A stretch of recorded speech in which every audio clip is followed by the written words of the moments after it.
talking about like totally composed Ryan Garcia of like what was going on. He's like, it was all planned. I wrote it all down. We recorded it so that we can prove it's all planned. It was all planned. To act all erratic, pretend I had a tick, all of that, it was all planned. He said, I was being honest when I said that I had drank a few times through camp. He said, because I have, because I enjoy drinking.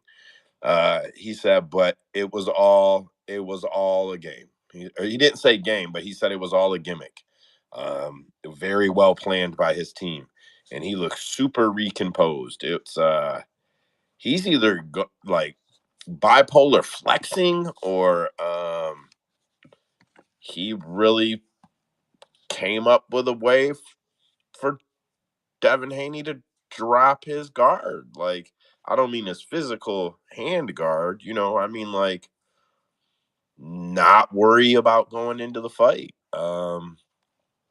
I don't fuck, bro. Like, I give him his credit if that's the case.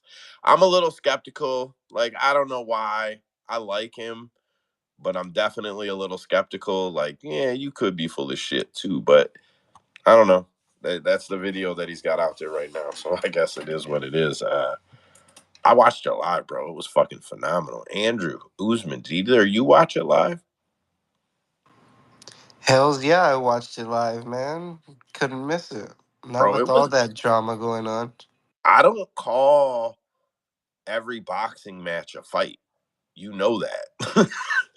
That shit was a fight.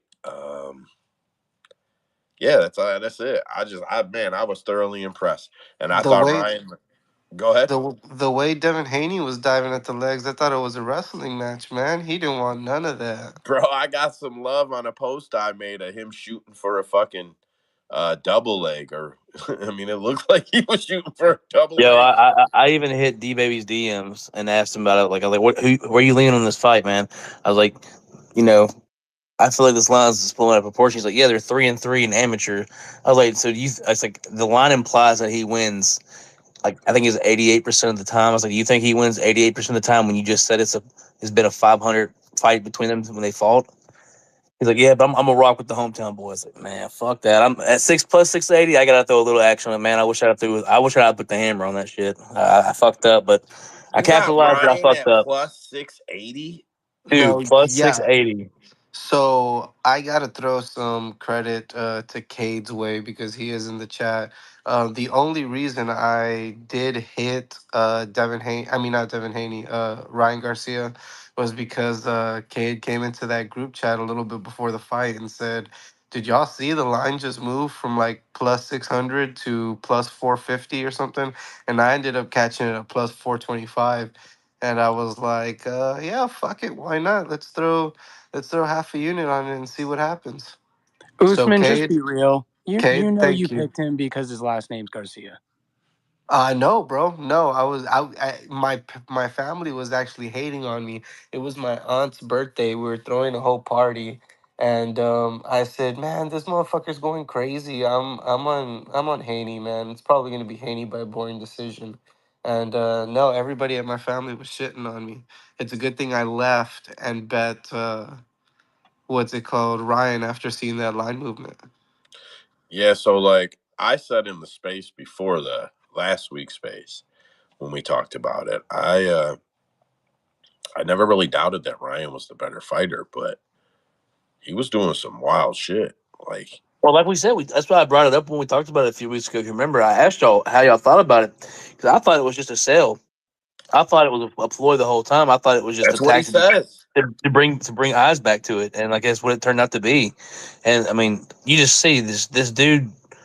Obviously, he missed weight, but he looks. You see the fight pics of him against Tank and him against Haney, and it's just like he's so sucked out in that Tank fight, man. Like, there's a reason why he's not going back to that weight class. He's massive for that weight class, and he's gonna be a problem up there, man. I think he's gonna do a lot better things in that weight class up there. So if Tank wants to fight him again, Tank's going to go up. Yeah, well, Ryan, who's the 155? Fuck, I don't know him offhand, but who's the 155 champ? I can't remember who it is. Isn't Canelo 55? No fucking clue. No, I think Canelo's closer to like 170.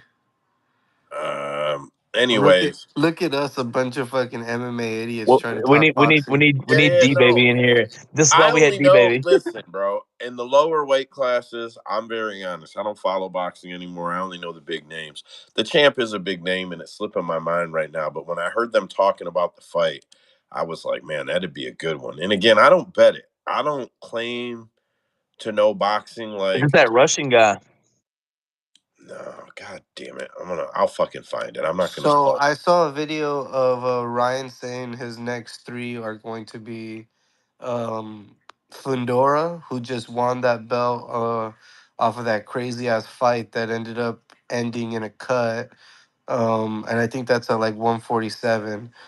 Crawford and Sugar Sean O'Malley.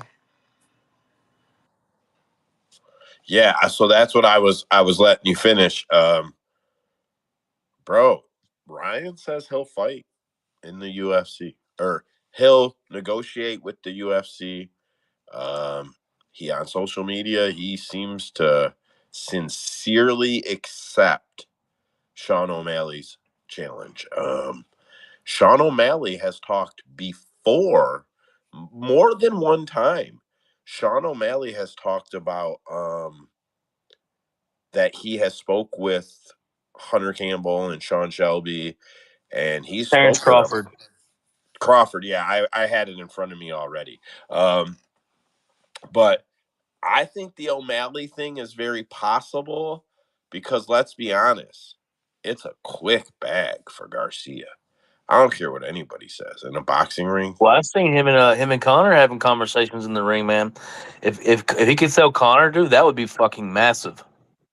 Yeah, him versus Connor. Granted, the size difference is pretty massive there, but Yeah, but yeah. because of the skill difference, it would really, man, that would really entice a lot of people. I bet you they would sell more than he did with Floyd. I bet you he would sell more than they did than Oh he. yeah, because Perez Garcia's got that power to have the ability to stop him if he lands clean. Yeah, and he'll be the smaller guy, so Connor will have the size advantage. Yeah, so he wouldn't pass that up. There's no question about it. I seen Connor went in his locker room, and for the as much of an ass as Connor is most of the time, he's very humble at other people's events. He actually does not try to steal their spotlight. If Conor McGregor shows up stealing your spotlight, he's doing it on purpose. Yeah, he's a brilliant businessman, man. Yeah, but he walked into the locker room, congratulated him, told him he was a big fan, and then left very quickly. He didn't try to stick around and get any questions or any press or any headlines or anything, bro. He was in and out, so I thought that was cool. Yeah, so that's a given. That would be massive. But I feel like him and Sean would sell big. I feel like him and Sean. I don't feel like Sean is a huge draw inside the UFC. But for Sean to cross over, I feel like more UFC fans would be excited to see Sean box than they would be to see him fight an MMA fight. I really think that. But I think Ryan Garcia beats the dog shit out of Sean O'Malley in a boxing ring. Didn't Garcia say he was down to come over into the UFC? Like he wanted to come into MMA and fight? Yeah, he said he would do it before. But recently, they've been talking about boxing, and Ryan says he'll do it. And he has alluded before that he has no problem letting the UFC get it back. The UFC getting some money on it. But bro, it doesn't matter if it's only 10 million bucks. I know he's getting like 50 million because he made 38 and then bet some money and won 12.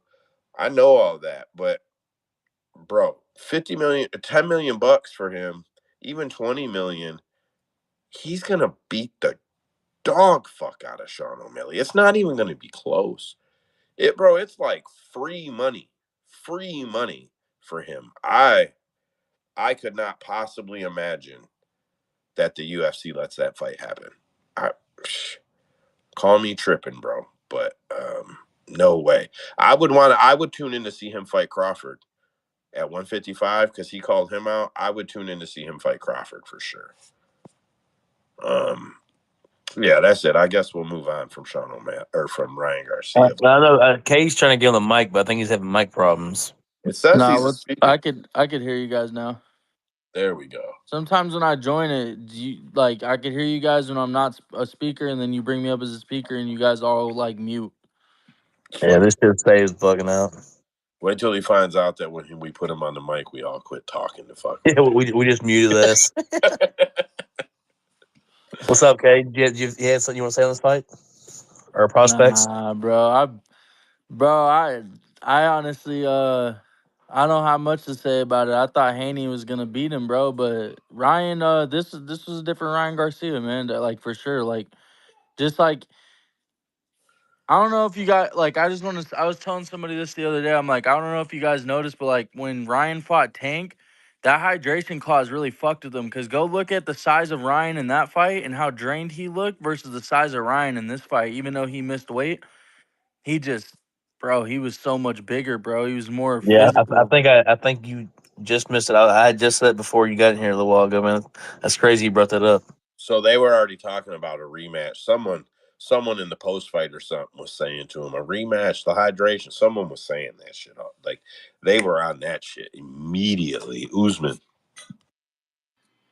Yeah, so like he was visibly drained when it comes to looking at pictures between those two. But I said this directly after the fight, man. This was a big, big bad luck on Devin Haney. Going into this fight, he'd already fought him fucking 6 times. He had a feel for it. Everybody says it's only the left hook from fucking Ryan. I personally was in the chat talking shit about him setting up shots with his right hand, and whenever he did, the left hand would land. Um, but he wasn't using a lot of the right hand. 100% he was drained against Tank, but then you look back at the Tank fight, and then I saw some highlights as well. Tank made some fucking really good reads that Devin Haney was just not able to see. So like maybe he'd have a little bit of a better chin if they rematched at a bigger weight.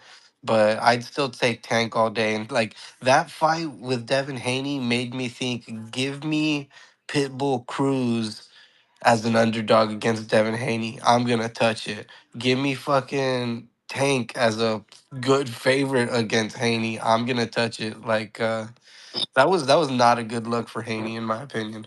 Yeah, Did bro. But you, Tanks. I'm sorry, Trace. Go. You go first. did you see where they were showing the highlights from the Tank Garcia fight where Tank was doing the extended arm to kind of measure him out before throwing the combos, and then Garcia did the exact same thing that Tank was doing to him to Haney to win that fight. That's how he was setting his punches up. He would use his left hand to extend it out to just kind of as a measuring, so he could throw the combo, and it worked every time. Oh yeah, So he I wanted to he see learned from more of Tank. that. Like he used it great. I wanted to see more of that shit. Well, the difference in this Ryan Garcia versus Tank is that Derek James, the guy that Ryan's working with, he shortened Ryan's left hook up and made it and also worked with Ryan on following it up with the right hand. I thought that was really clever because that worked wonders in this fight. Well, yeah, and adding a small piece to a combination that is feels like it. It's been there his whole career, bro. It's you thought you had the read and now you don't have the read just by adding what you add. Tank Tank doesn't fight very high up, right? Tank doesn't fight higher than like 140, isn't that right? He fights at like Yeah, 135. he's a little guy. Yeah. Yeah, Tank. Bro, I remember. I don't know. I just know my opinion of Tank whenever I am paying attention is that he is as smart as Jake Paul and Floyd Mayweather when it comes to selecting his opponents and when he fights them and what weight he fights them at and what clauses he has and all the stipulations that he puts on fight. Tank beats you before you get in the ring, bro. He beats you before you get in the ring. He does that Floyd Mayweather shit where he's got to get in your head. Those gloves have to come from a certain place, made out of a certain leather with a certain type of stitching, with a certain type of cotton in them, like hydration clauses, wait on the morning of, wait 3 hours before. Like, bro, they do all kinds of wild ass shit to their opponents, and they do it to give themselves the advantage. Tank Davis, forced to fight on other people's terms, probably doesn't have the success that he's had. And I don't say that like I'm a boxing aficionado at all. I say it from the point, like from the business point of view. I know what he does. He's very manipulative. So Floyd did it. Like Floyd did it for years. So, yeah, that's all I got to say about Tank. And I think Ryan Garcia, looking how he looked up, I think Ryan Garcia at the bigger weight beats the shit out of Tank Davis, but Tank would never do it. Tank will make Ryan come down some. He ain't fighting him up there. Let's do some MMA since this is since that's what we do here.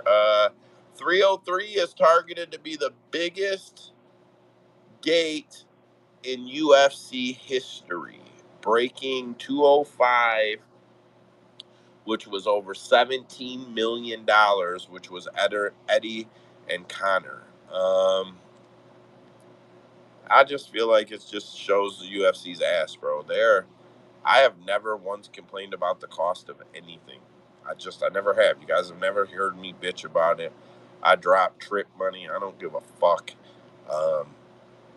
This year we held up because we knew Connor was going to be the main event. Like we knew months ago, and we didn't want to be stuck in that trip because we don't want to see him. I've seen Connor like 3 fucking times. I'm not paying before I knew the prices, but the UFC's pricing of International Fight Week, it's like they're trying to price people out of it. VIP to the expo, bro. This is just to walk up and meet fighters. It's $1,000 now. Seats, you used to pay $650 to $850 to sit mid lower bowl. Those seats are $12 to $15.50 right now. Like, yeah, they bumped their fucking head. Yeah, and you know what? They're gonna do it though. It's gonna sell, and it's one of those situations where because people are going to buy it, they know they can charge it. They know people will pay it, and yeah, I think it fucking sucks. I think they're assholes for it, but whatever. I guess 303 is gonna break the all-time record. Gegard Mousasi says the PFL doesn't want to pay him his contracted salary, therefore they are not communicating with him. He has no idea when or if he's going to fight. He says Mike Kugian, or I may say that a little wrong. He's one of the Bellator guys, like when Scott. Kogan? Yeah, Kogan. He's one of the guys that moved over. Scott didn't, but he's one of the like the behind the scene guys, matchmakers that moved over from Bellator, and he says that's his only point of contact, and Mike will not call him back. Sounds like the cyborg shit. It sounds like a bunch of shit to me. They're doing Yeah, this with a bunch of fighters. that's what I'm saying. It sounds this. You know what they're doing is they're controlling fighters. They Just don't need to released have Lucas them Brennan fight. too. Like what they're doing is they don't need to have all the best fighters fighting. They just need to make sure like they feel like the UFC doesn't have them. That's what I think it looks like now. Like it's fucking ridiculous. Like get these people fights. You took their company. You were going to be the savior for them. But Like Joe, can I say this real quick? I don't even know if it's about that or if it's just that these people really don't truly know what the fuck they're doing. Because like even the I don't know if you guys are gonna talk about this later in space, but even the matchmaking that they just did for the next round of the fucking tournament is just like it doesn't even make any fucking sense. yeah, I'll be honest, I think PFL is on the way down, or we are going to see one in PFL start cross promoting like they are one company. Man, I'm fucking choking over here. I don't know what the fuck. What else do I got here? All right, Dana White dropped a anti-media video. That's what I'm going to call it, an anti-media video over UFC 300. So some of the stats for UFC 300 are 1.86 million people tuned in for the fucking prelims, most viewed prelim card in history, third biggest gate in UFC history, highest merch sales for an event in UFC history. The UFC added 3.2 million followers to their social media accounts during UFC 300. Big event for them. So Dana drops this video. So the kind of controversy is then Ariel defended himself and put out all these clips and these statements where he's saying like peace and love, and all this dumb shit. Ariel's backhanded as fuck. Ariel did say it lacks. I just thought it's just lacking. Like, he says these comments in like this backhanded way to where he didn't say anything wrong. You know, like no matter what, if the card flopped, Ariel would have been on the air saying, I said it just lacked that something.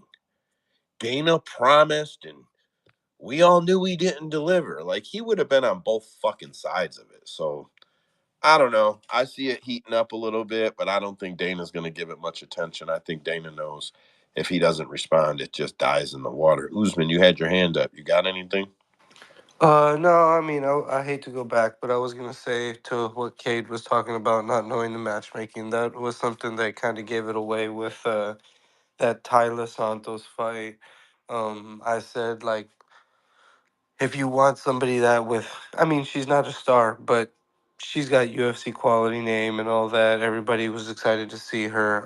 Why the fuck would you give her such a hard fight in the first round? Same thing with Carmouche and shit. Like, oh wait, not Santos. Carmouche. Carmouche is the one. Like, you gave her a shitty rematch nobody asked for, a fight that's guaranteed to go the 3 rounds, which would fuck her in the standings with only getting 3 points and potentially getting eliminated. Like, it's quite obvious they don't know what the fuck they're doing even with their own tournament. And I had something else to say about fucking PFL, but can't think of it anymore. Probably to sum it up, mostly they just stuck. Yeah, I mean, like, you just to cap off that, Usman, like, if you even look at the girl tournament, right? Tyler Santos and Jenna Bishop both got first round finishes, right? And Dakota, I think, won her fight too. And then the girl that got finished by Jenna Bishop in the first round is gonna fight Dakota, and then they're gonna have Tyler Santos fight Jenna Bishop. I just don't understand, like, what their matchmaking process is. Like, it doesn't feel like a tournament. It feels like they're playing favorites or some shit. Yeah, they clearly, like, I remember the whole Pettis ordeal. Like, they are just trying, if someone, bro, the names are more important to them. It's so weird. Like, they try to sell like they are a certain model. They believe in these certain principles, meritocracy and shit. They will bump a motherfucker around or out of a tournament or say they're hurt and put somebody else in that already got beat because it's a bigger fight. Like, PFL's full of shit. Usman. Okay, yeah. So I remember what I was going to say when you said Pettis. I'm not talking about Anthony. I'm talking about Sergio. Like, Cade, maybe you know. First off, before I go on to this rant, did they not sign him? Did he like? Why is he fighting for Ryzen? Do you know anything about that, Cade? Yeah, because they don't have certain, like, they don't have like certain I forget what they said, but it's something to do with like their divisions and certain shit like that. And then, Yeah, like, they don't have a men's bantamweight division to do a tournament. yeah, and that's If they why can't provide surgery, Patchy has to stay on the Bellator side. He can't even really fight these PFL guys because of that reason. But that's but yeah. that's the point. Like, what the fuck? Horiguchi was supposedly a free agent. You put your money to take him. You already technically have Sergio Perez on your fucking thing. You got the Darian Caldwells. You've got a fucking Barzola is out here fighting in the 145 division at fucking 5'5". Like, you have people to make this tournament. Figure something the fuck out. And now you're gonna have Patchy Mix just sitting on the sidelines teasing UFC fucking a UFC debut. What the fuck is going on? Like, what? Well, and that's the point, bro. Like, that's what I'm saying. Like, look at Usman. Even look at the heavyweight division, right? Like, Like, okay, so Daniel James made a really good point. So in the first round of this tournament, he was scheduled to fight Tyrell Fortune. Tyrell Fortune gets hurt, correct? So then they put in a late replacement for the him to fight Marcelo Gome. He beats Marcelo Gome and moves on to the second round of the tournament. And then they rebook him against Tyrell Fortune. So you're telling me Tyrell Fortune skipped out on the whole first round and gets to move on to the second round to fight Daniel James? That's why Daniel James is pissed. Absolutely. And we saw that. We Absolutely. saw that last year. Actually, I can't remember who, but was Pettis. it Perez? Or the year Yeah, before. yeah. So Pettis last year or the year before, bro. They did it with Anthony Pettis. That's why he got paid twice. I'm telling and you. that's just unfair to the fucking fighter that actually did show up there to win. Like, if you want to bring Tyrell Fortune in, and sure, give him his chance to fucking get into the finals because it's heavyweight, you can get a knockout. Fucking put him up against somebody else. But like, it just seems extra shitty to be like, oh, you did great, you got a knockout, you're in like the lead standings for fucking getting into the finals. We're gonna put you up against the guy that you originally were supposed to do a fight against. Yeah. That's like the PFL's thing, bro. We're going to put the biggest names in place that we can, no matter what rules or fucking principles we have to break, even though our whole model is those principles. I'm going to move on a little bit. Kayla Harrison says Raquel Pennington is suddenly hurt. Well, didn't we all know that? Didn't we all know she got hurt last Saturday night, right around I don't know, 8 p.m. Eastern time? Didn't we all know that she got hurt right then? Right as Kayla was winning, she stubbed her toe or something. What the Now fuck? look, I'm not going to try and defend her or anything because I was already pissed when she did say this. But Raquel Pennington did say after she won the belt that she wasn't going to be fighting till after September or October. So Because she knew Kayla was about to fight, bro. Come on. yeah, I know, but hurt or not hurt, at least she put it out there. Y'all bitches ain't gonna see Bro, me. Y'all ain't gonna see me for a while, and I'm holding this belt for as long as I fucking can. we said right away that she was gonna GDR that shit. Like, nope, I'm not. Nope, I quit. I'm not. Nope, you can have the belt back, Trace. Let's be honest. Raquel's not the best fighter. We don't root for her because she's this great fighter. It's just she's not the best, but she tries so hard, and she's just a modern day Rocky. She wills herself into fights to win sometimes, but she's not a champion. She's not champion material. Kayla's gonna No, steamroll her. she got Kayla's her gonna belt. steamroll her as soon as that fight gets made. Uh, yeah, man, sucks, but So Kayla is willing and wants to fight this summer for an interim belt. She's asking for them to make an interim title and to let her fight for it. I'm gonna assume against Juliana. That's what I'm gonna assume. Um, and that she will unify in December, I think she said. But she wants to fight in like July, and then for an interim, and if she wins it, she wants to unify before the year end. we are living in a modern day Vince McMahon's Raw versus SmackDown, the buy over. That's what's happening right now, man. They've scripted this shit out so well. She's gonna come back. She's gonna win. She's gonna win the belt. Amanda Nunes is gonna come back. The Rock has come back to Okay, so WrestleMania. yeah, let me finish. So then she wants to. So and I'm not just making Nah, this up. bro. I Trace swear is to God. cooking. Let him cook, bro. Let him cook. I like that No, I shit. want him to know this because the next words that came out of her mouth is, "I want to unify the title and then defend it against Amanda." Yeah, man. That's literally what This she is you said. can't you I mean you literally this is just excellent writing, man. This is what Vince McMahon does or did, and we all know the U or the WWE owns the fucking UFC or at least the father company or however that is. But yeah, man. No. The UFC owns WWE. So they own them That's more riders, baby. They own clear. them riders. So now we seen all our Stone Cold Steve Austin, The Rock. We're seeing all that shit now. Speaking of which, Andrew, I just want you to know that What NXT? What is that? Is that like Cage Warriors, but the WWE owns it, right? Yeah, Like yeah, probably like that's a good way to LFA. say it. That's like their Yeah, okay. it's like their development. It's like Yeah, the okay, so I development know what show it to is. get them onto the main shows of Raw and SmackDown. Okay, so I remember when they were first making that because they did a show about it. And even though I didn't watch wrestling at the time, I watched the show because they were showing the way all the guys train and shit. And I was like, that's Yeah. badass. You know what the best part So about that I reference is, though, Joe, about the WWE, is that we what's are that? in the attitude era of MMA. We are into the big personalities, the outlaws, all that shit. So Nah, it's I think it's perfect. over. Well, I it think may it's be over over. now, but that's what I'm saying. We were in that era, or may Oh, still yeah, be in that era, 100%. at the ass end of that era. NXT Battleground on June 9th will take place in the Apex. Mm-hmm. Shawn Michaels, and whatever his title is, he's someone higher up there now, said they are really excited and really happy to be able to use such an advanced facility. And he praised the TKO merger and the UFC for making it all possible. Again, I'm going to say that, or not again, but I'm going to fall back to what I do for these fight night cards. It's not worth taking these things on the road, man. NXT Battleground, I'm sure on the road, doesn't sell out a big arena.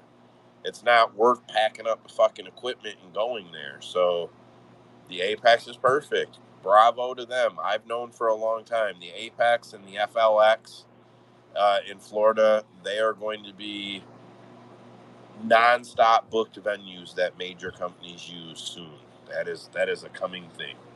The Apex isn't just about the UFC and their stuff. The Apex is about the UFC being able to charge people to have events in their facility um, at some point, and this is a good runner for them.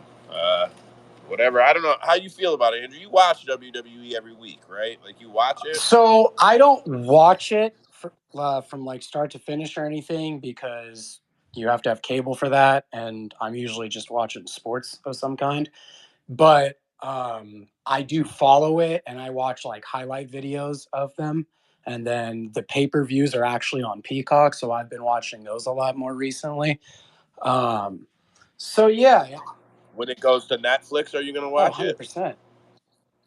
Right on. Yeah. Right on. Yeah, I in terms of like the NXT going to the Apex thing, it's funny because you had a lot of people on Twitter who were bitching about it, and it's like, you don't even watch wrestling. You just saw the fucking word Apex and wanted to shit on it for no reason. You know what I mean? And like you said, there's not a lot of people, so it's like, would you expect fucking Cage Warriors to be at the T-Mobile Arena? No, because the T-Mobile Arena holds fucking 20,000 people. And you're not selling 20,000 tickets for Cage Warriors. You're going to sell a few hundred, maybe a couple thousand if you're lucky. You know what I mean? And NXT is the same thing. It's a developmental brand.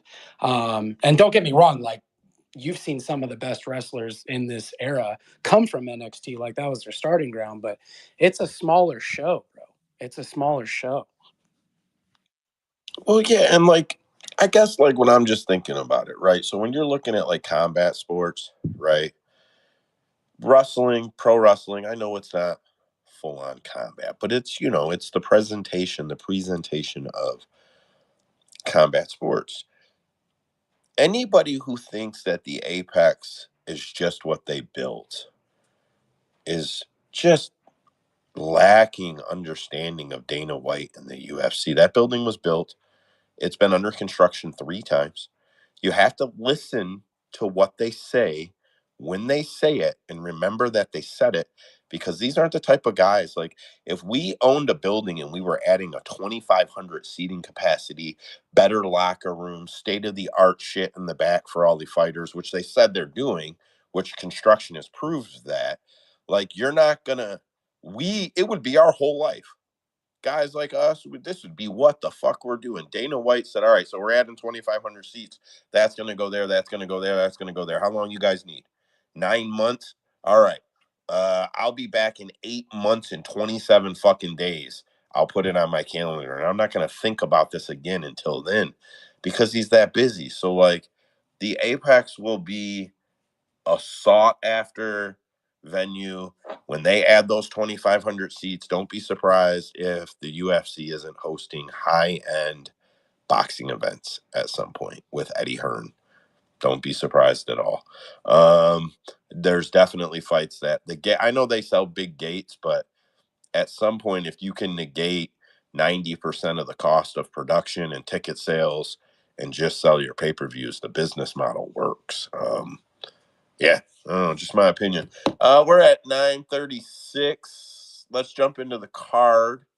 And then we'll hop back over to some of these topics. I got a few more to run us out at the end, and we got some fight announcements. So I'm gonna go ahead and announce the card. I'm gonna remember this 36. All right, so ESPN, UFC on ESPN, Nicolau versus Perez, UFC on ESPN 55, UFC Vegas 91. Card features. It actually says there's six fights on the main event, on the main card, and 6 fights on the prelims. I don't know if that's actually how it's airing. I would assume so. Trace, this is your segment to lead, brother. So go ahead.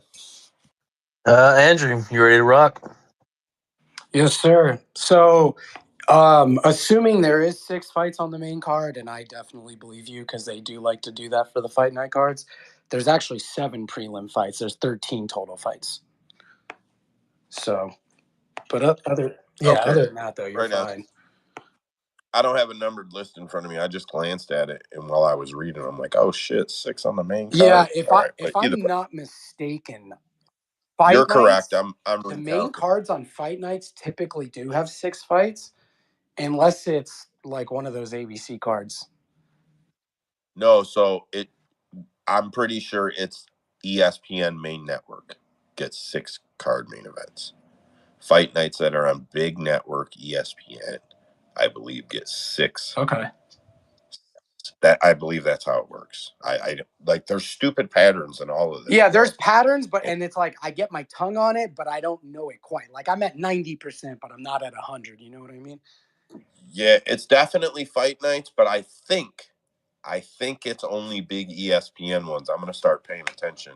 Next time this comes up, we'll know for sure. You're probably right, because it all is based on timing and shit. Because I remember I would always get fucking annoyed that Bellator's main cards would only have 4 fights, and I'm like, what the fuck is wrong with you guys? And then I realized the bigger picture, and I'm like, oh, okay.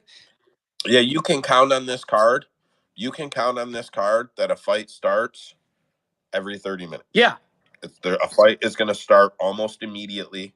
5 or 7 minutes into the card, Yep. you'll be into a fight, and it will be every 30 minutes until the fucking card. And ends. I noticed that a few years ago, and I always laugh because people on Twitter like to complain about pacing in every promotion. So basically what we're saying is no promotion has good pacing.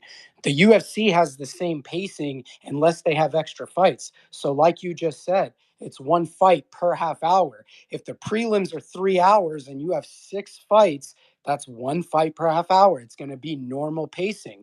But if you have 7 or maybe 8 fights slotted for that same 3-hour period, then that's when you're going to have those ones that are like back to back. The first fucking fight is starting like 2 minutes after the top of the hour. You know what I mean? Because they need to get through it just in case there's a shitload of decisions. Yep, 100%. Like it's it's the timing is usually like when you're on big network, when you're on main network TV, you have to. It's timing, bro. You can't pace your own card. You can't be like, we're gonna get it done in an hour and a half. The network will be going, hey, fuck faces, we need another 90 minutes of timing. Anyways, we've ranted long enough. Go ahead. We will this is at the Apex. Be prepared, guys. This isn't a big name card. This is kind of an appetizer to your main course next week, because I believe next week is going to be your pay-per-view.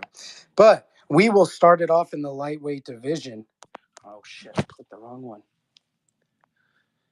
We're going to start it off in the lightweight division. We have Gabriel Benitez taking on Mahachete. Benitez is 23-12. Mahachete is 9-3. Gabriel Benitez is 5'8". Mahachete is 6 foot, and they both have the same reach. Mahashete is very big for the weight class. He is a very well built man. Uh, Gabriel Benitez fights Southpaw. Mahashete fights Orthodox. I'm not really going to be doing all the stats today. They are both coming off of losses though. And I know Joe loves to hear this, so I'm going to say it. So that means someone's got to win, guys. Someone's got to win. Joe, do you have odds? Yeah, we'll just leave it at Machete's about minus 200. I'm going to let Trace break this fight down, and I don't think we should put much more into it than that. Trace gives legit tape takes. If anybody on the speaker wants to put a hand up, that's fine. But, bro, these guys, this is a degenerate's fight to bet. If you have to have a fight to bet as soon as the card fights or starts, here's your fight. Trace. Yeah, I agree with you. So I lean Benitez in this fight just because I'm like I've said multiple times throughout these spaces.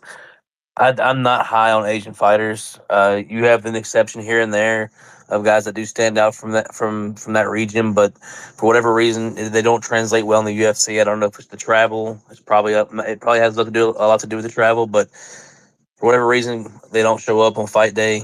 Benitez is known for having heavy leg kicks. You've heard Daniel Cormier and the coaches over there rant about at AKA rant about how he actually kicks harder than Luke Rockhold does, a 185er, a big 185er who's known for kick power. So I do think the leg kicks should be a problem for Mahashate. I think he's going to eat the legs up a little bit. For me, it's dog or pass. A guy coming in on a 2-fight losing streak, being a minus 200 favorite against the people that he's beaten in his career, I guess, are nobodies. Like, he's very suspect, padded record for both guys. Honestly, I'll just give me the guy that has had more success in the UFC, even if it's not the best, but he's fought better competition. So give me Benitez at dog money. But yeah, I'm not running to go bet this fight at all. Yeah, smart man. Smart man for sure. So no hands up. I'm not. Listen, I don't try to take this segment over, but I'm going to go ahead and do this. I'm going to say the next fight is Ivana Petrović and Liang Nan. Petrović is a minus 500 favorite. Trace, do you have any reason that she's not a minus 500 favorite or that Nan is going to win this fight? Na's a whirlwind in the first round, man. For what it's worth, she's gonna come at her. She's gonna try to kill her, and then if she makes it past about 3.5 minutes of that first round, she's gonna be gassed out, and Petrović probably finishes the fight from there. I don't hate the round 2 or 3 submission props for Petrović. I don't know what the line is yet, but I also wouldn't mind a shot on the round 1. Submission for Nah. She's almost all of her wins are round 1 submissions, so it seems like that's the only way to play it. I also, man, this is another contender series girl, man. We could see one of those weird fights where this fight goes over, man. This could be an over here. I know they're like people are all when we get those killer versus killers, somebody's going to get finished, but sometimes those are the fights that turn into those boring sloggers that we don't want to see. Usman. Yeah, so to go back to the last one real quick, looking at the split strat, it goes to split plus 375. That hits our criteria when it comes to goes the distance. It's plus 195, so it doesn't hit our highest hitting percentage criteria. But we're at just 1.5. Give me fucking the dog and Benitez, because for one, hey, he just gave UFC a bone and let Jim Miller fight at 300. He took more time than Jim Miller did to turn it back around. And then give me the fucking over, because we know Benitez, even against the Jim Miller fight, he fucking took a fucking beating. His face looked mauled after that, and he went 3 rounds. So give me that over 1.5, and give me the dog shot on Mowgli. 100% When it agree with comes you. when it comes to this women's fight, I gotta disagree, Trace. I think when it comes to two women's killers, it's low-level fighting in general when it comes to women. They get finishes because women are so low level. I think if you're gonna give me a chick who always dies against a chick who always kills, and the under 1.5 is that plus money, I'll fucking take a shot on that all day. Ghost of Split Strat also says that it's nowhere near gonna be a an over, even though this is 1.5. Yeah, but this is one of those weird fights where that shit always happens on. It's like it's the one that there's no way it happens on this fight. Watch this shit go to a decision, brother. But no, I agree with you. The under is probably the play. But like I said, I like the round one prop for Nah if you're gonna play her, and then the round 2 or 3 for Petrović. Aussie, Yeah, g'day fellas. How's it going? Can you hear me all right? I'm just driving at the moment. you're good, my man. All right, yeah. As far as the Machete Benitez fight, I really like Machete here, man. I wanted to go into it and hopefully get convinced that I can get on the Benitez side, but I just can't, man. Mowgli, I don't know, man. He's just, if he fought smart, he was going to go in there and shoot takedowns and try to submit this guy. I would probably take a stab at him, but I just watching his last few fights, it's just he doesn't go for it, man. It's kind of crazy. He's outgunned here on the feet. I think Machete should be more of a minus 300 favorite, to be honest. So I'm definitely going to be on him. And in this girl fight, how do you not bet this Nia girl at this? What's she like, plus 400, plus 420? I like her sub 1-2. When the props come out for that, I'm going to hit that. Um, I guess most of her win equity is in that first round, but maybe it gets to that second and she gets it done. But this is low-level women's MMA, man. And when you give me a price tag like plus 420, I'm going to take that pretty much every time. You got to, like, I haven't seen a girl justify that price tag at low-level women's MMA for a long time. So, yeah, I'm going to take a stab at that for sure. Valid point. And yeah, why not group you that 1 and 2 and give yourself that extra little bit of cushion just in case things get a little hairy and goes a little longer than you expect.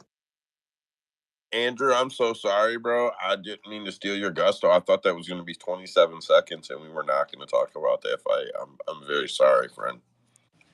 I would like a handwritten apology, and then I will accept it.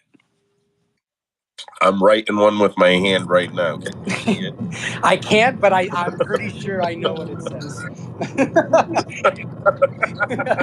Hey, Aussie, you haven't seen a low-level women's favorite that big cover in a while?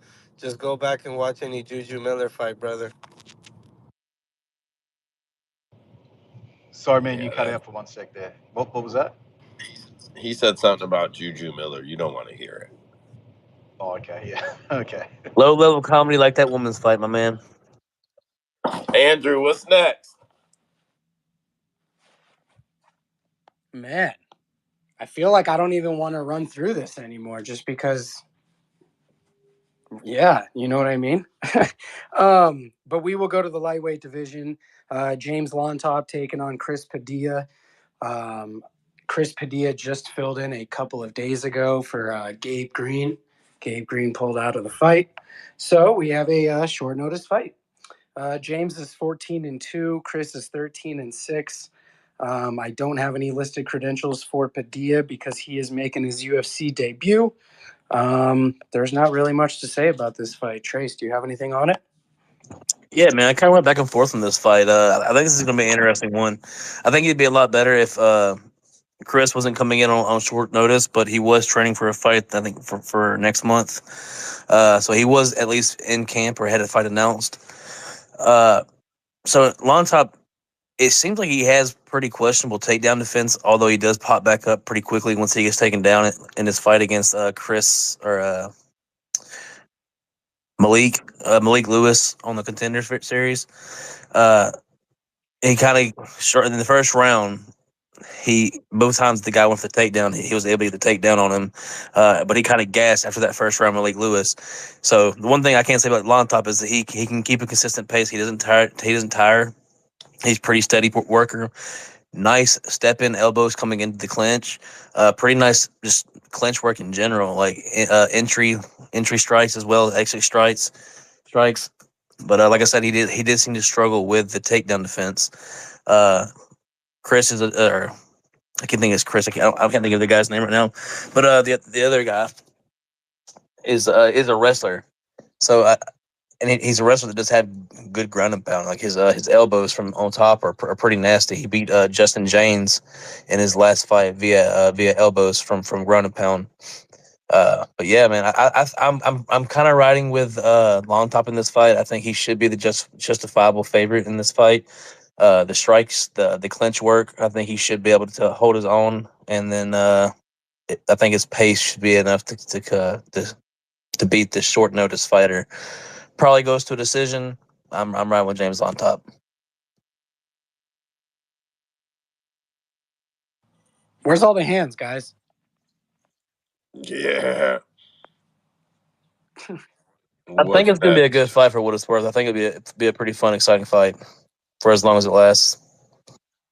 I thought Padilla was someone else when I first heard his name. When I first looked this fight Yeah, me up. too. I'm there because there's a Luis Padilla in the UFC, isn't there? Yeah, and I was like, "Oh, bro, he's about to work the shit out of him." And then I looked up who it was, and I was like, "Never mind." Yeah, I was like, I they don't ain't know doing who this the kid fuck no this favors in his debut. Y'all, Yeah. y'all are talking about Francisco Padilla, and he just fought like 3 weeks ago on that UFC Mexico card. And Andrew, I got Yeah, but it was short notice. Yagos, Like, wasn't it? I'm like, oh, he's stepping up on a couple days. Like, he's about to fuck him up. Oh, bro. Never. Yeah, whatever. Not the guy I thought it Interesting was though, at all. he's replacing Gabe Green, and he has a loss to Gabe Green, so that's pretty funny. But anyways, Andrew, what's next? Next, we are going to the strawweight division. We've got Marnic Mann and Ketlen Souza. Marnic Mann is 5 foot. I don't believe that. I think much like the NBA, they like to fib on listed heights. She is definitely 4 foot something because she is fucking tiny. Ketlen Souza is 5'3". Marnic Mann has a 64-inch reach to Ketlen's 63. Marnic fights southpaw and Ketlen fights orthodox. They are both coming off of losses, so someone does have to win. I like Marnic Mann. I actually like her talents. I just think she's too small for 115, especially against the best women in the world. Much like Conejo, same thing. Great talent, just too fucking small for 115. So that's all I have on this one. Trace, what you got, bro? Yeah, I mean, we're looking at an atom weight fighting in straw weight, and she probably wouldn't even be a big atom weight, man. She, like you said, she's tiny. Uh, yeah, I don't have much interest in this fight. Probably an over, probably a solid over.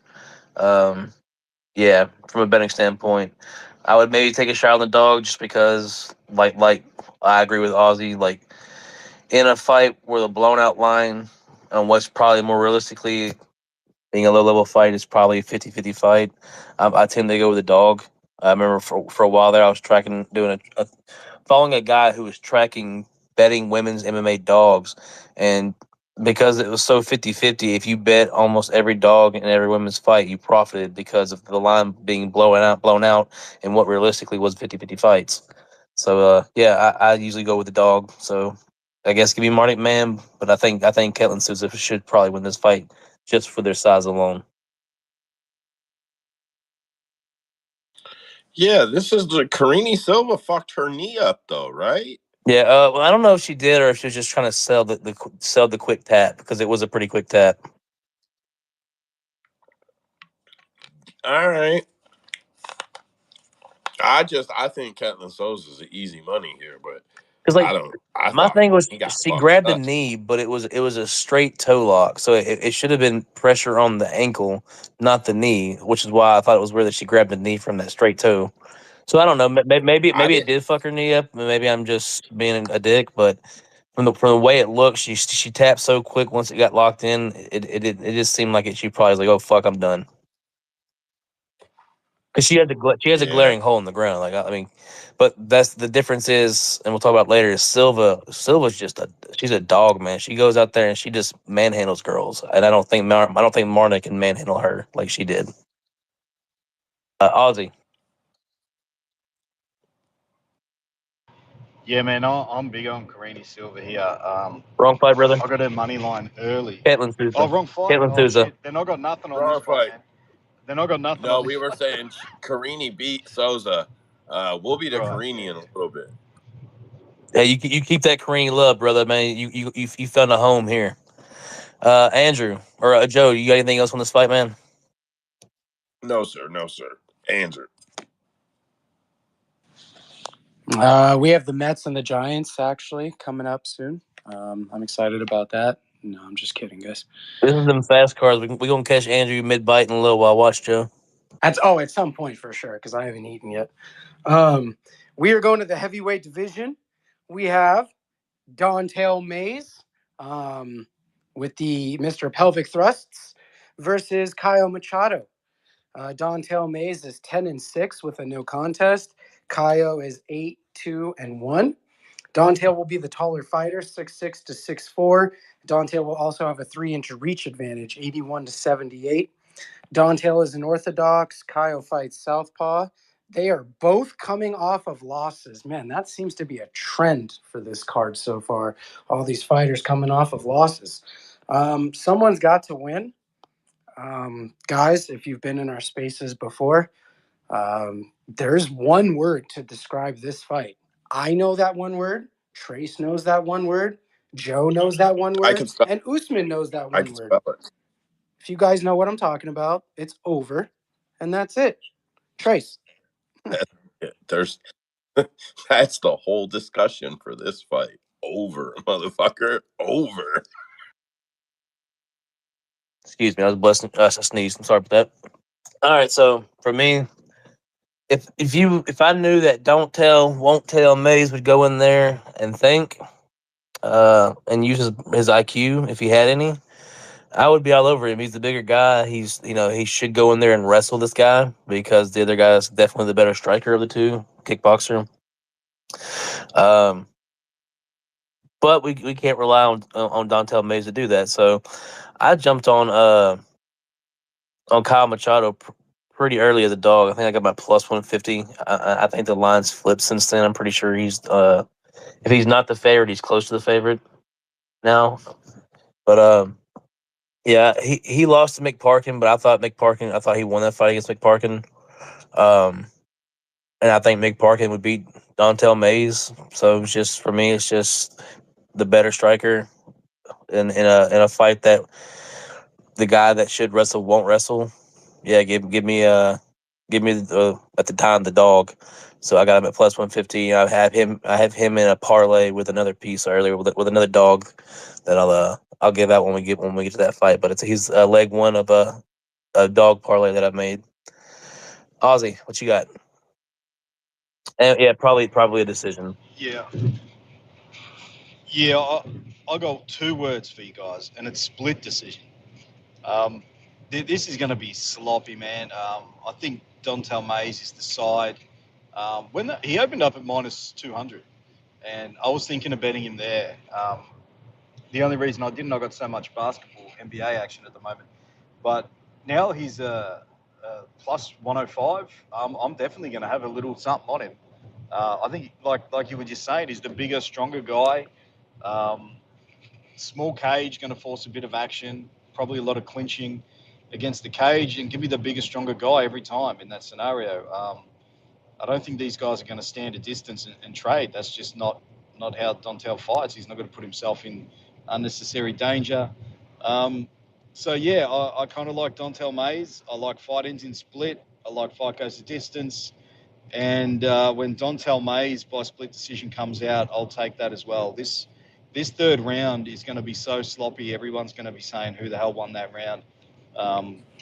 So yeah, I like the split in this one. So yeah, fingers crossed. It's a boring, crappy fight, and we cash the over, we cash the decision, and hopefully Dontel Mays gets the split as well. Good shit, Ozzy.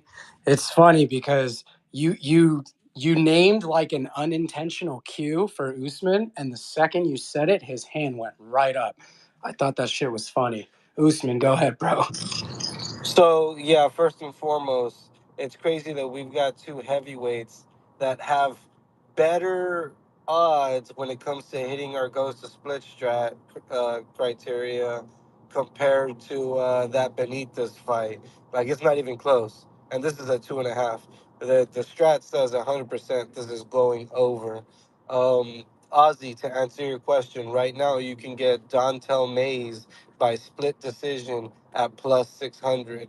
Now, here's what I have to say. Um, Dontel Mays isn't the biggest thinker. Trace just said he's probably best going out and getting a couple takedowns to throw onto his striking.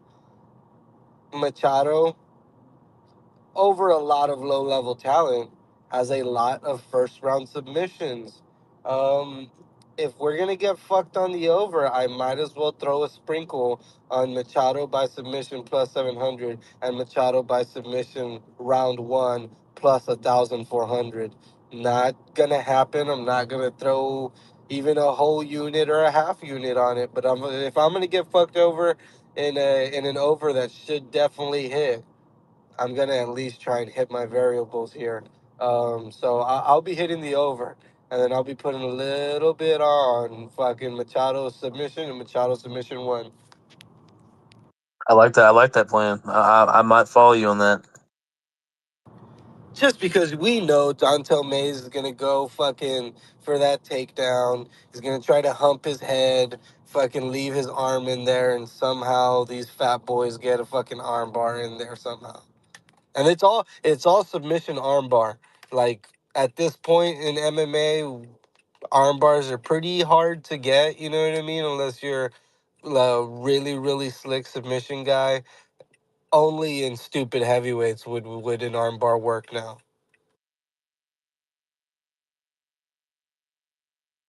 Andrew, what you got next?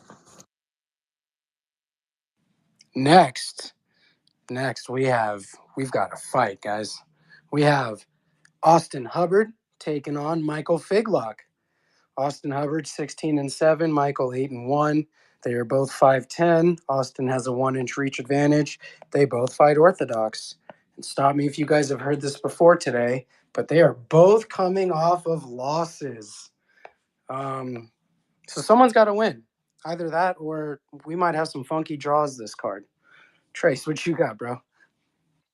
I'm going to interrupt. Sorry, Trace. Figlak is minus 164. I think that's a really good line on him. I think his path to victory over Austen Hubbard should have him at like minus 250. Yeah, that's all I have on this fight. Sorry to jump your line there, Trace. Oh no, that's fine. You actually helped me out. I was looking up a stat. So, if you look at Austen Hubbard's career in the UFC, who has he struggled against? He has struggled against Eric Wisely, Davi Ramos, Mark Madsen, Joe Selecki, and Vince Michel. And Kurt Hollabaugh. Those are his UFC losses. Where all those guys, those are all wrestlers. He struggles with people that wrestle him and get him down. Michael Figlak has a 20% takedown accuracy. I don't think he's going to be he's the type of fighter that to give our boy here problems here. I like Austen Hubbard in this fight, man. Austen Hubbard's a dog. He's tough. He's gonna push through the pain, and he's gonna fight. He's gonna fight the dog fight. He's gonna fight and give him everything he has. He's the dog. He's the guy that's still fighting for his career. And yeah, man, I like him here as a dog. Give me Austen Hubbard via decision. Aussie. Yeah, I like Figlak here, man. I think Hubbard really struggles with pressure fighters, people moving forward, and that's what Figlak is, man. He's going to move forward. He's going to be on the front foot. He's going to be throwing in combinations, small cage, a lot of pressure. Who did he Figlak just lose against? Sorry, guys, I'm just driving at the moment. Perez, Farazzian. Yeah, Farazzian, man. He's no joke. He's no soft touch. He went for a lot of takedowns in that fight, didn't get them, but he also went for a lot of submissions, and we just seen Hubbard get submitted by Jesus Christ, I can't remember the guy's name from the Ultimate Fighter. Hollabaugh. I don't know, man. I think that's Kurt Hollabaugh. I think that's a sneaky. Kurt Holloway. Yeah, so both these guys, I think, have a bit of submission upside. I like fight to end in sub. I can see a club and sub. I can see somebody getting gassed. And yeah, I don't know, man. I kind of like. I'm going to hit Figlak sub. I think that prop's probably going to be really decent. And because I don't think he's ever won by submission. And I think fight to end in sub as well. I'm going to have a taste of that. But I'm definitely going to have the Figlak money line as well because I think he walks him down. I think the pressure's going to really get to him. He's going to be gassed out by that third round. And yeah, I think he gets a finish here either way. So yeah, Figlak for me, mate. I concur. Andrew. Oh, wait. Better times. Nice to see you, bud. What's happening? Hey, can y'all hear me? Yeah. Okay, cool. Yeah, man, I'm on Hubbard on this one. Like the dude doesn't really gas out, and his striking is just way better. He knows how to roll with punches and just catch and return, catch and return. Come on, man. It is gonna be Hubbard by decision. I don't think he doesn't really have that finishing instinct. So I don't think that's gonna happen. Figlak is a dog too, but his striking is not on the level of Hubbard's, and I don't think he's gonna be able to out grapple him. Hubbard can do it all. Hubbard's the more well-rounded fighter. It's Hubbard by decision. That boy's spitting, boy. Come on. Usman, what you got? Dang, the chat is split, man. First off, we hit both criteria when it comes to hitting the over on this one, 2.5. I'm on Austin Hubbard, man. Not only am I always going to back the tough boys, but just looking at it, like Faraz DM is pretty good. I like Faraz, and he's shown to get better. But to me, when I look at him, I always think about the striking, and the takedowns that he's gotten are just little extra on top. But I wouldn't say he's anything special with the takedowns. Looking at what's it called, going to a decision with Marco Madsen where he lands 8 takedowns or some shit like that. That's nothing to scoff at. I liked Marco Madsen before he retired. Despite his up and downs in his careers, getting 4 takedowns on Vince Pichel in a loss. Not mad at that either. Give me Austin Hubbard to make it a grimy fight, mixing some takedowns, and get some control time, and hopefully win a greasy decision. Did you say Marco Madsen retired? Yeah, bro. Sadly, he moved back. No. Where was he from? Dutch or Danish or I don't know. I don't know. You're right, though. He 100% He's did. from England, right? Wasn't he a England Olympian or Yeah, he was a Commonwealth Greco Games wrestling Olympian. medalist or something? Oh, Yeah, I'm pretty sure he's from England. I think his wife had cancer or something horrible like that. So I think that he's retired and sucks. looking I after was her. such a big fan. He was older than people realized, too. I'm pretty sure he was older because when we talked about him retiring, I'm pretty sure he was older than everybody had. Yeah, he was in his 40s.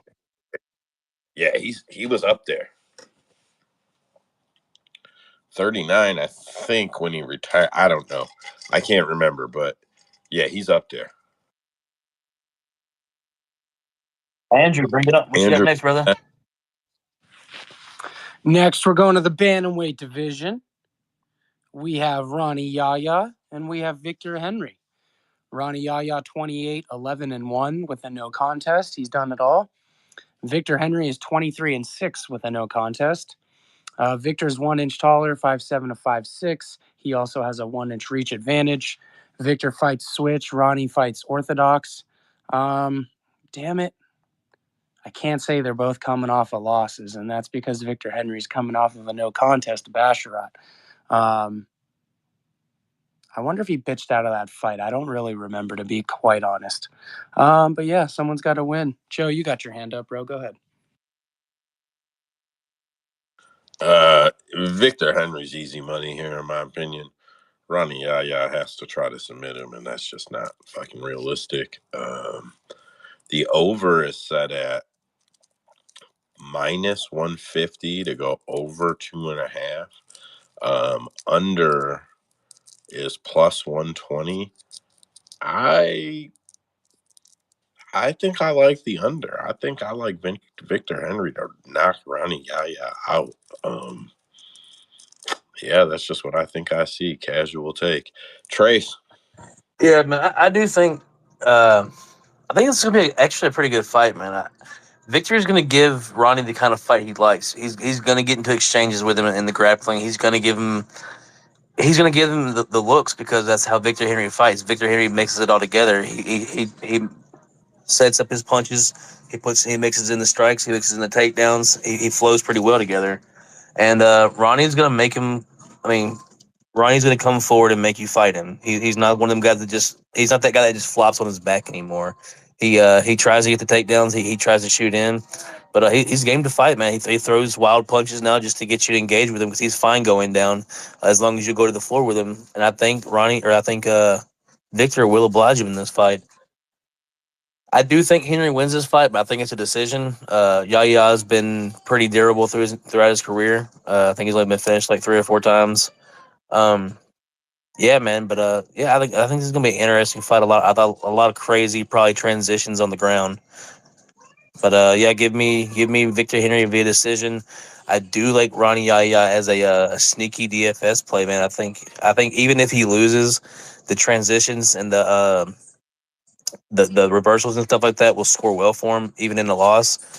We've seen him score 40 points before, and if you're able to pick at a winning lineup and him being the cheapest option on the slate, I think it's a sneaky option, man. I'm playing him in a couple of my lineups as a sneaky dog. But yeah, Ozzy, what you got on this fight? Yeah, man. I was a bit surprised the money line was this wide, to be honest. Ronnie Yahya, I mean, yeah, I think most of his win equity is really early. You know, maybe he gets a takedown, gets an arm triangle, something like that. But even if he gets him down in the second and maybe backpacks him for a round, then he's just got to survive round 3. You know, I wouldn't be too surprised if he manages to do that. But man, I don't know, man. I think he probably goes down in that 3rd round, no matter who's winning. How old is Yahya now? 39. He's pretty old. He's 39, 39. and Yeah. then the other guy's 36. Oh, Victor Henry's Yeah, 36. Is he? these Okay. aren't Well, prospects. These are guys that are at the yeah, getting up in yeah. their age, especially for their Well, divisions. Henry's an action fighter, man. He's busy. You know, he's not going to stop throwing. You know, it's just this small cage again. Can he defend? Like if this goes the distance, if this goes 15 minutes, Ronnie Yahya is going to shoot 20 plus Oh, takedowns. absolutely, dude. Um, And y'all it, think Aljamain Sterling has a good backpack? This guy gets on your back, you ain't getting him oh off you, yeah, bro. Like if he gets on Victor Henry's no back, chance. that's a round. Yeah, so I don't mind a little stab on the dog here, man. Like as far as DFS goes, if he wins, yeah, he's going to score pretty well. He's going to get a lot of ground control time, takedowns, Slate breaker. and he might even get that early sub. So, yeah, I don't mind it at all. But I kind of like the Victor Henry round 3. I think even if he does lose those 2 rounds, which really you want, if you're betting someone to win round 3, you want them to know they're down 2 rounds. Um, yeah, I'll take some Henry round 3 if the odds are nice. I'm hoping to get 13-1, something like that. But he's such a big favourite. It's probably going to be a bit juiced. But we've seen lately with these massive favourites like Bo Nickel, like his round 3 was like 19-1 or something insane. So hopefully I can get something 13 plus on Victor Henry. But I might take a little stab at the dog at plus 400, plus 420, something like that. So yeah. All right, fellas, I'm going to be out for the rest. I'll be listening, but I won't contribute. So if you need to drop me as a speaker to get someone else in, feel free. Thanks for speaking, Ozzy, man. Always a good time, brother. Better, what you got, my man? Yeah, like, okay, so the tape study tells me Victor Henry's a shoe-in, but as far as the price goes, that kind of just kills even wanting to bet on him, because Ronnie Yahya, even though he's older, it only really showed against the Montel Jackson fight, and that's understandable because Montel Jackson is fucking. Not only is he like a problem, he's just a problem. Like his punches are like, I think they said his fist is like the size of Ngannou. Like it's the biggest they've ever made for the glove, and he had to deal with that punching in his face. That's understandable. Other than that, Ronnie Yahya he's been durable, and his skills is always shown in every fight. So I think the best value is either to bet him um, money line or to a point spread because at minus 500, 600 is just not a good price for Victor Henry against Ronnie Yahya because Ronnie Yahya could win the fight. I would argue this is a harder fight than the Honey Barcelos fight just because of the way that he's going to fight him. Like, I just think matchup wise, they line up pretty well together for Yahya to upset him. It's just has age done too much. I guess let's see on that one. But Usman, what you got? So like I've never bet on Victor Henry, but for some reason I fucking hate this guy. Like I don't know, I dislike Victor Henry for some godforsaken reason. On top of that, a very weird occurrence when it comes to the split strat. Goes to split plus 600, nowhere near hits our criteria for betting the over. Last time I did the math, I think we're hitting at 73.6% on hitting the over when the goes the distance line is in minus money. Goes the distance line is minus 160. So it doesn't fit both criteria. Kind of telling us that if it's going to decision, one person is going to win it pretty damn cleanly. You would think that that's probably Victor Henry by unanimous decision then. But since I hate the motherfucker, let's go old man Hani Yahya, who's been in the UFC since 2007. Fuck Victor Henry. Joe. It's Victor Henry by knockout, motherfuckers. You. I told you at the beginning. I tried to diffuse the conversation. Victor Henry, Ronnie Yahya is not taking Victor Henry down. Even if he does, he's not submitting him. What's his fucking path to victory? To try to hump his fucking leg? Okay, Ronnie Yahya by humps his fucking leg for 3 rounds. That's it. Ronnie Yahya humps his fucking leg for 3 rounds. It's Hani Yahya. Show some respect. Joe, who's It doesn't fucking off the top of matter. your head? It's yeah. He's gonna get knocked Off the out. top of your head, who's the more prolific finisher? Absolutely Victor Henry. Absolutely not. Ronnie Yahya is 28 and 11, 21 submissions. Victor Henry has 14 finishes in his however many fights. 14 of his 28 wins are finishes. So of the two, Yahya is at a 75% finish rate. Victor at a 50% finish rate. Because of people that can't stuff his takedown. In the my UFC. God. That can't stop the fucking bro. He is not submitting Victor Henry. He Oh is no, not I don't think doing you submit him. I'm not saying that. I'm just saying of the two, he's not really the finisher. I Are we really spending okay. this much time on a minus 420 favorite and a Andrew, 40-year-old? that's the kind of Saturday we're gonna have, buddy. Hey, Jesus, hey man. guys, hey guys. To go back to the Kai Machado fight, his first and second fight were against the same How the guy, fuck are you and he going was back to the Kai and he Machado was fight? 1-1-1 with a loss and a draw coming to Kai Machado. Ain't that some funny shit? I'm just trying to get us off Wait, the who do Hani y'all got Yahya on that fight. fight? I got Caio Machado at dog money at plus 150 a couple weeks ago or a week or two ago. But yeah, I think he's aside if just because I don't think Dontel Mays is gonna use his wrestling like he should. Okay, I'm on the dog either way. Like I think at the beginning it was Kyle, like he was clearly the dog, so the value was on him. But I think the value's on Mays now because make no mistake, Kyle is the better striker. He's faster, he's more accurate, but he will get tired, and Mays has the power in the later rounds. So I think the value's on Mays now. I don't disagree. I think it should be dog or pass at this point. Maybe not at these lines. I'd probably take Donta Mays at a little bit more, but yeah, like I said, I got Kyle at plus 150, so I had him at a good dog money. I figured he was a Damn, side. yeah, good. Andrew, what's next, brother? You guys can wait because I'm watching Nick Ahmed at bat. Actually, he's about to foul out. No, he's not. We're going to the welterweight division.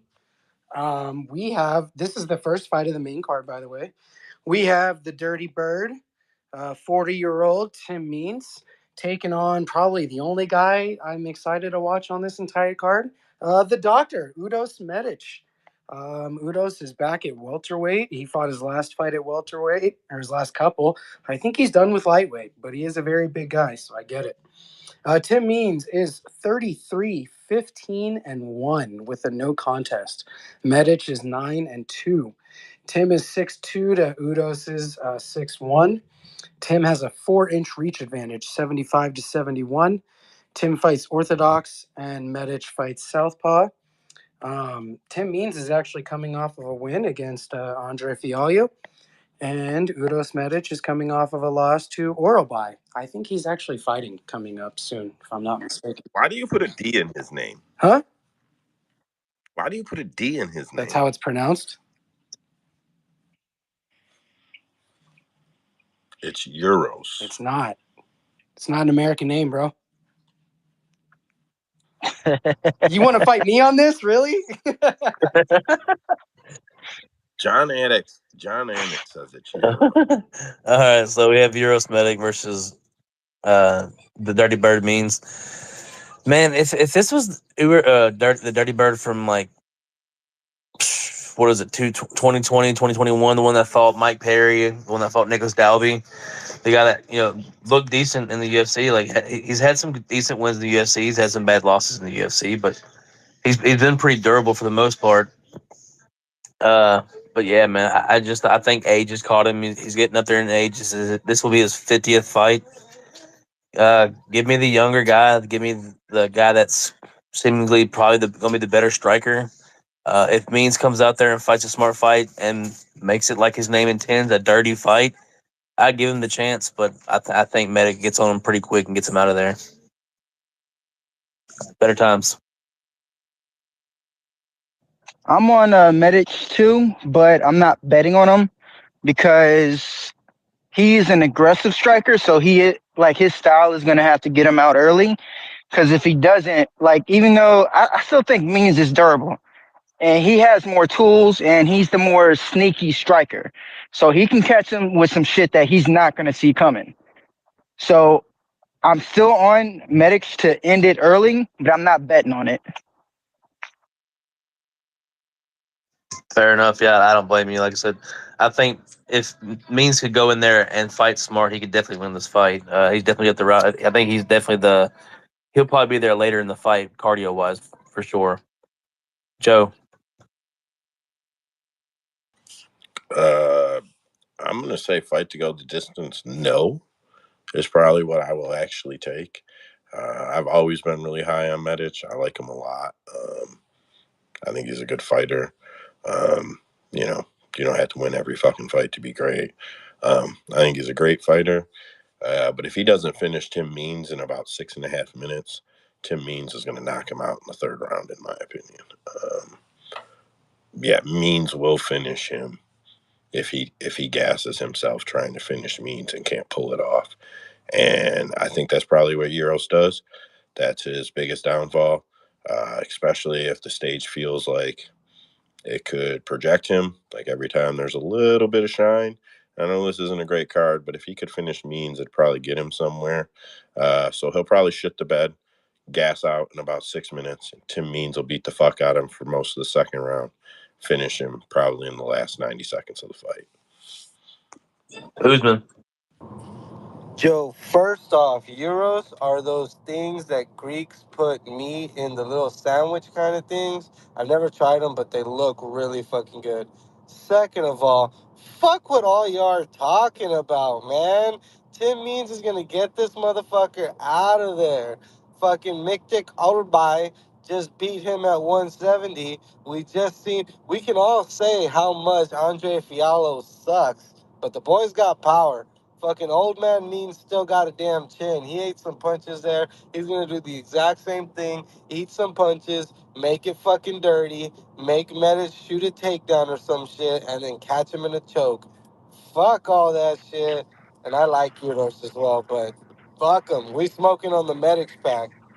My So the boy thing said that that. worries me is that Tim Means can take him down, and Udos usually has like a tendency to quit when he gets taken down and he can't get back up. And Tim Means is a big guy. Udos is coming up from lightweight, so he's facing bigger guys. And just like you said, he really struggled with oral buy. So I hope Medic knocks his ass out. But yeah, that wrestling of Tim Means definitely So worries me. what you're saying to me is this week I'm not the guy that's having trouble letting go of my old school favorites, Usman. It's you this week.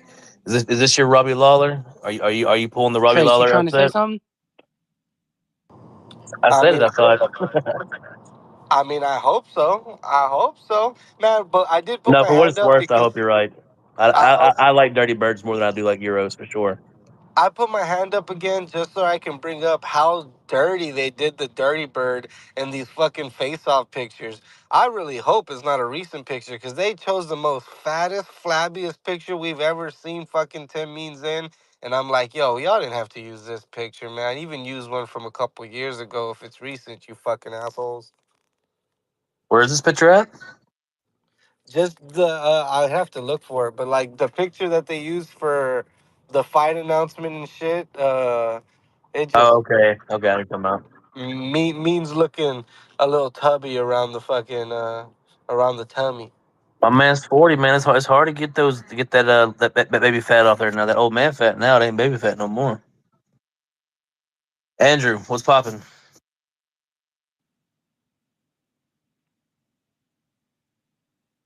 Trace, are you there? Yeah, you ready? Or is it my shit that's fucking up? Yeah, Trace can hear you. You can't hear him. He said, "Yeah, are you ready?" Trace can hear you. All right, let me remove myself. I'll come back in. Joe, you want to open this fight for us? I don't know which fight it is, Trace. I walked in my house real quick. Next fight we got is Jonathan Pearce, JSP Pearce versus David Onama. Jonathan Pearce, 31, 6 foot with a 71-inch reach versus David Onama, 5'11" with a 74-inch reach. So he does have a 3-inch reach advantage. Joe, are we doing opening odds for these fights, or are we just kind of going to roll into them? You can just roll into him. I'll hit the odds when I get back. Um, yeah, man. So I do think David Onama does have decent value as a dog here. He definitely has the punching power to put JSP out. We do know JSP's been knocked out a couple times. I believe Brito knocked him out as well. Or I don't remember if it was a submission or not, but it might have been a submission. Yeah, it was a ninja choke. So yeah, I bet the inside the distance on that fight for that fight. I was actually on Brito for that fight. Just because of how explosive he is, he only needed to contact him. But David Onama has struggled with wrestlers. He gave up 8 takedowns against Mason Jones. He's given up a good amount of takedowns in almost every one of his fights. And I just think if JSP is able to avoid the big shots early and get the wrestling going, he's gonna be able to just take him down and kind of ragdoll him. Unless Onama's been able to kind of fix the holes in the wrestling, which he's a young fighter. He very well could have. Um, yeah, JSP should be the side on this fight, man. He should be able to get the takedowns, and I think he's probably one of my favorite options on DraftKings just because of like I said, the takedown equity, the control time that he could potentially have, or if Onama's able to continue to get back up, just the continuance of him getting picked up and taken back down, just scoring that well for DraftKings, I think he's a tremendous play. But like I said, the Onama knockout, I don't hate. I think the prop was plus 450 or something like that. It's pretty good value on that. But yeah, give me JSP by probably via decision or late round submission. Better times.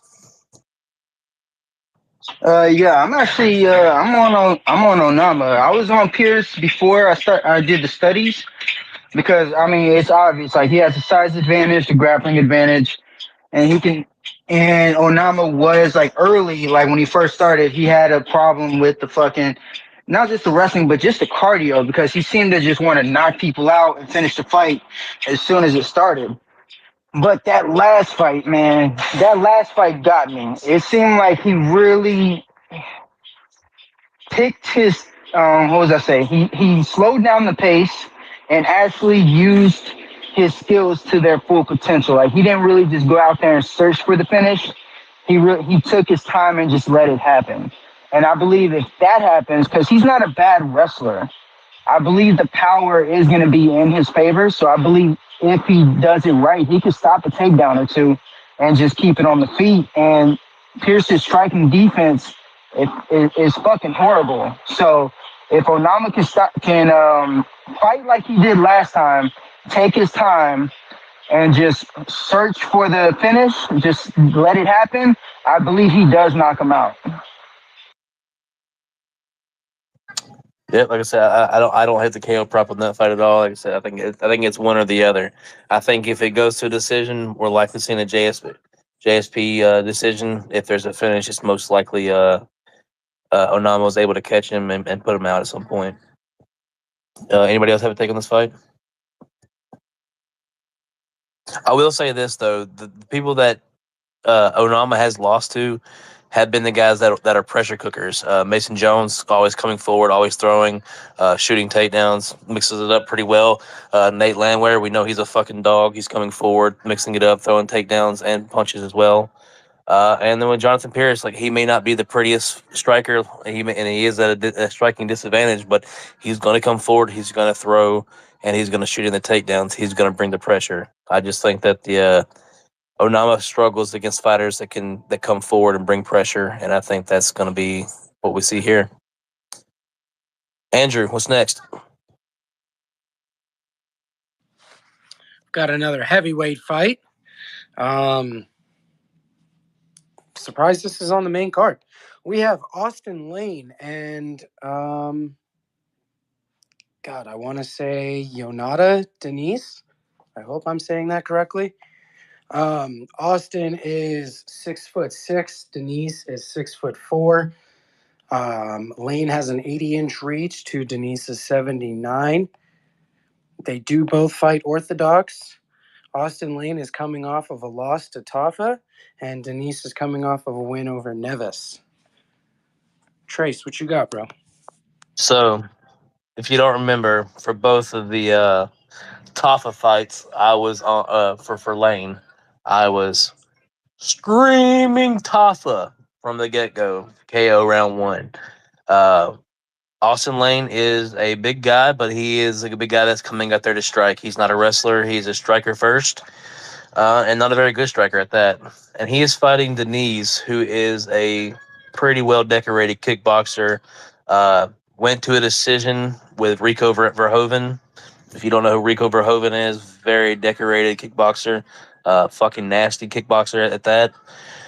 So yeah, pretty good resume. If you're not getting, he may have lost, but he didn't get knocked out by him. So that says something. But yeah, just give me the better, cleaner, more technical striker, and what's going to be a striking match. Yeah, Austen Lane probably goes to sleep round 1 or round 2 in this fight, but I'm gonna say pretty early in round 1, probably under. I would bet the under 0.5 on DraftKings for this fight. That's how confident I am that Austen Lane dies in the first round pretty quickly. Better times. All right, now I'm feel kind of crazy. I feel crazy just saying it because I understand where everyone's coming from, why they're on the knees, but I'm on Lane. Only because I'm not. This is MMA, and Austen Lane has more MMA experience. He's not a good grappler. I'm saving you from yourself. Better times. Don't do it. Don't make a fool out of yourself, brother. Don't do it. But no. And just hear me out. His athleticism is really what carries him in his striking. So I believe if he strikes with him, yes, he's going to get knocked out. But I believe he is going to try to grapple, and I don't think Diniz, like, let's face it, when it comes to MMA, Diniz has not faced good competition at all. It's been fucking bums. Austen Lane has way more experience. He's the more well-rounded MMA fighter. I believe he can get the win, But again, I agree with y'all. If he strikes with him, he's gonna get fucking knocked out because I can see the power and the technique. It's all good, but this is MMA, and I'm not impressed with this MMA record or just overall game. So I'm on Lane. I know I sound crazy saying it. I understand, but I'm on Lane. I'm not betting it though. I'm just saying who I think is gonna win. I will say this though, we have seen like the transition for the kickboxers in the heavier divisions seem to translate better than they do in the lower divisions. Blood Diamond, for example. Uh, I don't know if it's just because I mean, realistically, we know what it is. Technique at the higher level is worth more than it is at the lower level because at the lower level you can make up with a lot of things with speed and stuff like that. But technique is king in the heavier divisions. So yeah, I just think Austin Lane just if he goes out there and doesn't go in shooting real quickly, I think he gets starched pretty early. But yeah, no need to beat this one up, guys. Andrew, what you got next? I Oh, do my bad, Joe. 100% Go ahead, agree Joe. with. And I was just going to say I do 100% agree with what you said about heavyweights. Now I'm not getting into the Austin side to side. Just what you said about technique at the upper divisions. It's it lacks so much that it can carry you very far. I would compare it at this point to Ronda Rousey at 135 at her time. Like, just nobody had the skill sets. Nobody has skill sets. If you have the skill sets, you can win at heavyweight. Freak knockouts, but if you have the skill sets, you can win. I believe that. Andrew, what's next? Next, we're going to the flyweight division. I'm saying this right now, PSA, Joe, you get 2 minutes to talk about Silva. 2 minutes. We are not going to sit here for 30 minutes talking about this chick. We have Ariane Lipski taking on Karine Silva. Lipski is 17-8. Silva is 17-4. They're very close in height. Ariane's 5'6" to Karine's 5'5". They have the same reach at 67 inches. They both also fight orthodox. For the first time on today's card, or Saturday's card, I should say, both of these fighters are coming off of wins. That is great to hear. I actually think this is a pretty good fight. I think it'll be a fun fight. Whenever you have the Queen of Violence in a fight, it's always going to be fun. Joe, do you want to lead this one off since it's your girl? Sure. So Karine Silva is minus 154 on the average. She goes as deep as minus 177 right now. She's minus 177 at I think it's said Grosvenor. It's not an American book, but they've got the lead line on it. The under is set under 2.5 is set at plus 120. I like the under 2.5, but I'm taking Karine Silva by KO or sub. I think it's KO. The submission, probably not likely against Lipski. I'll just be fair about that. But I won't rule it out for Karine. I think she hits hard enough to put Ariane in a position to get submitted for. I think it's her first time. I really don't have it up in front of me, but I don't think she's ever been subbed. But I think Karine hits hard enough that she could drop her and sub her if needed. This isn't even a sweat to me. I'm not a big bettor, but if I was, I would put the fucking bankroll on Karine. Like, yeah, max bet to whatever your bet is, in my opinion, on Karine Silva. Trace? Yeah, so Ariane Lipski's probably another one of my more well kept women, and not as good as Jillian Robertson for me, but for the last 3 or 4 fights, I've been on the right side of each one, starting from the Cachoeira fight. If I remember, some people were talking shit about me picking Priscilla over her, saying that she was going to get killed, but I picked that one. I was on the right side of each of the fights, even the Casey O'Neill fight. I think Karine Silva is going to get her here. I got Karine Silva at plus 122 2 weeks ago. I got her at dog money. Jumped on that line pretty early. I shared it in the group, put out a tweet during UFC, like before UFC 300 fight week. I put out a tweet about it. Uh, yeah, I think Karine Silva has her pretty much covered anywhere here. The problem was Casey O'Neill. She didn't stick to the wrestling like she should have. She got hit and she kind of panicked and got away from it. She tried to strike with her and she just kept getting stoned, man. And every time she would go for a takedown, it was after she'd been hit a few times and was panicking. Um, for one, Silva hits hard, man. Silva's the leg kicks, the body kicks. She has nice kicks at all levels. I think she'll ease the legs up as she's coming forward.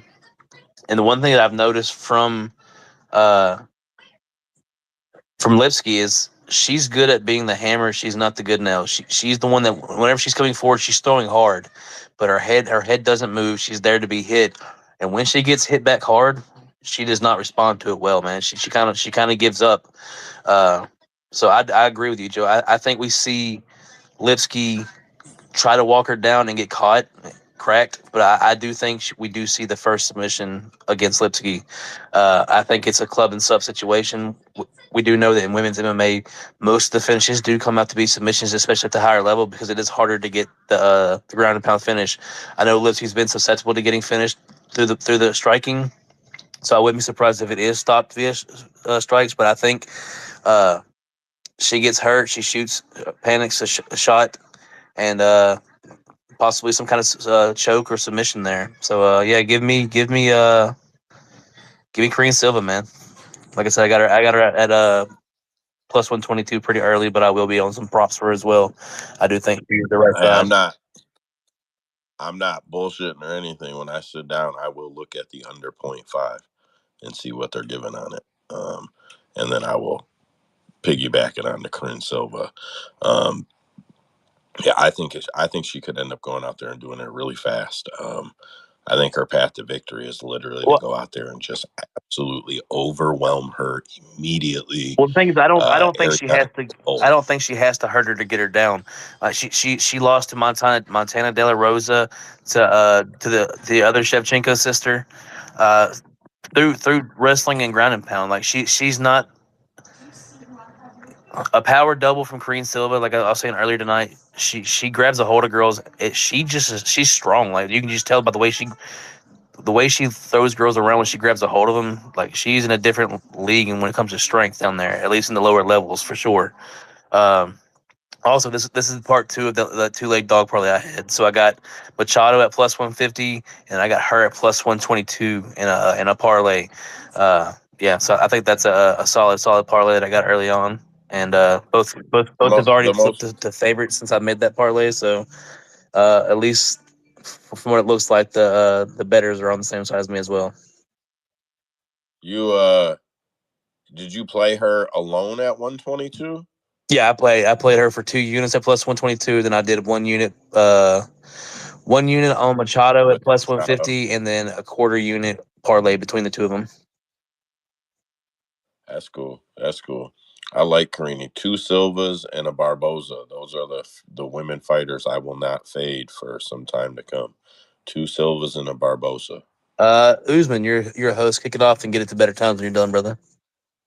So before Joe comes out and says he's the only person that's ever bet on her and the only person that's ever been on her, I've been on Silva since fucking Contender Series and I've hit submission every single time. No, if you're not Andrew, bro, everybody in this space has been on Karine. We never lose money on her So unless you're Andrew. so I have to hit the well again. I've given y'all the warnings in the group chat on how I mean as soon as the fight was announced against O'Neal, I said Lipski is looking way better. I've told y'all she's the only thing that Amanda Nunes' new camp is working on since Nunes is retired. While Nunes was fighting, Lipski was one of the main training partners. She's looking a hell of a lot thicker, legs, arms. She looks overall better in technique.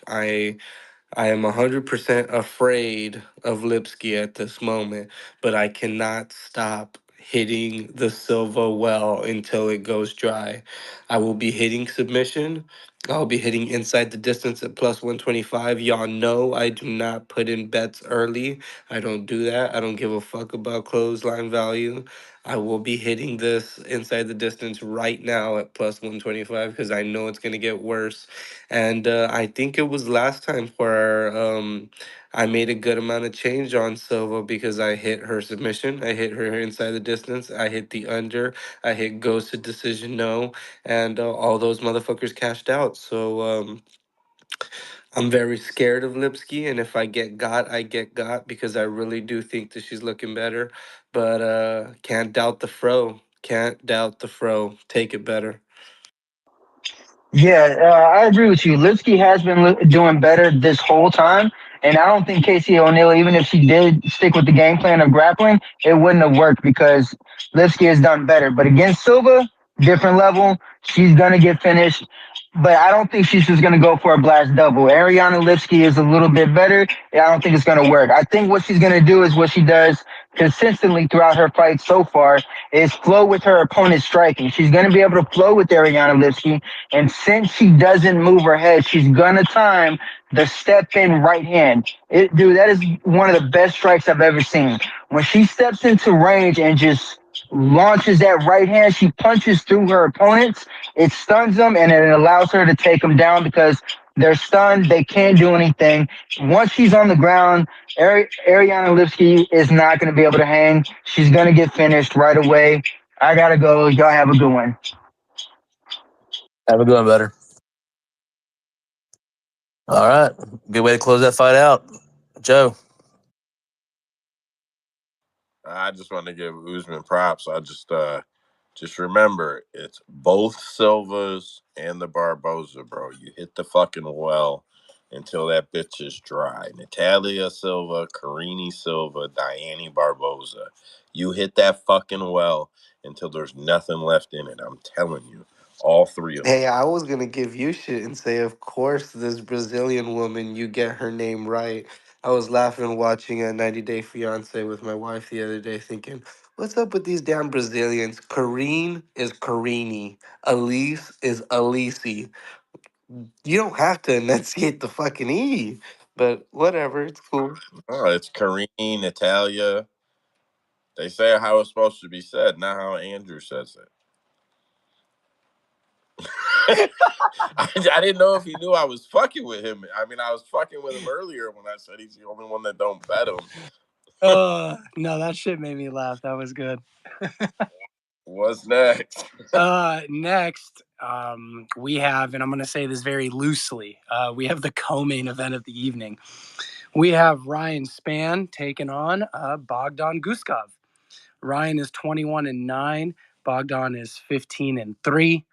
Ryan is 6'5" to Bogdan's 6'3". Ryan has a 3-inch reach advantage, 79-76. They do both fight orthodox. Ryan Spann is coming off of 2 straight losses. One to my boy, Lionheart, Anthony Smith. And Bogdan is coming off of a knockout win over Usman's favorite fighter, Zach Paunga. So this should be an interesting one. Let me tell you something, brother. What's up? Ryan Spann hates this man so much. talking about Anthony Smith that he's fighting his stunt double. That's how much this man don't Everyone's like been him. saying that shit, bro. This man looks like an orc version. He's like an orc version of Anthony Smith. Like his. It's funny, man. So Uh, he looks like the European version of him. Like if he had a European doppelganger of him, that would be the guy for sure. Well, I was gonna say that it's funny how sometimes these MMA Twitter jokes get played out so quickly, but this one just hits so hard because it's so fucking true. I feel like he's if Anthony Smith and Marvin Vittori had a son. Yeah, it's funny when you have your doppelgangers, man. Like I remember when Juan Espino was fighting Romanov, when he was whooping Romanov's ass and then Romanov quit. I remember looking at him and then I saw Tom Aspinall and I'm like, I swear to God, these guys look just like each other, just from different fucking countries. Like Juan Espino is the Spanish version of Aspinall, and Aspinall is the English version of Espinal or Espino. And now you're Okay, saying this let's shit move about on to Spann and something Carolina. else because you are 100% wrong. Juan Espino is one handsome ass motherfucker, and Tom Aspinall is not. Oh my God. Anyways, I'm betting the under. Andrew, I know you don't bet unders, but you should really, really bet the under on this fight. I'm not fucking with you or being a smart ass. Oh no! So this fight, this is your great fight to fade Ryan Spann because I always fade Ryan Spann. Don't Ryan Ryan. Spann. Listen, don't, because Ryan Spann could fuck that up. He could fuck your free under up for you, bro. The under is gonna hit. Just put it in your parlay. I know you don't bet him. I know you're like, I'm always afraid to bet him. I'm not talking shit. I know you're always like, I'm afraid to bet the unders, bro. Bet the under. Bet the under. Just bet the under. It's gonna hit. It's probably round one, but I won't bet that because I can just put the under. The under will be at 1.5. I don't know what it is. It is, oh fuck, minus 278. That doesn't matter. It's still gonna be worth it because it's gonna hit for sure. Trace.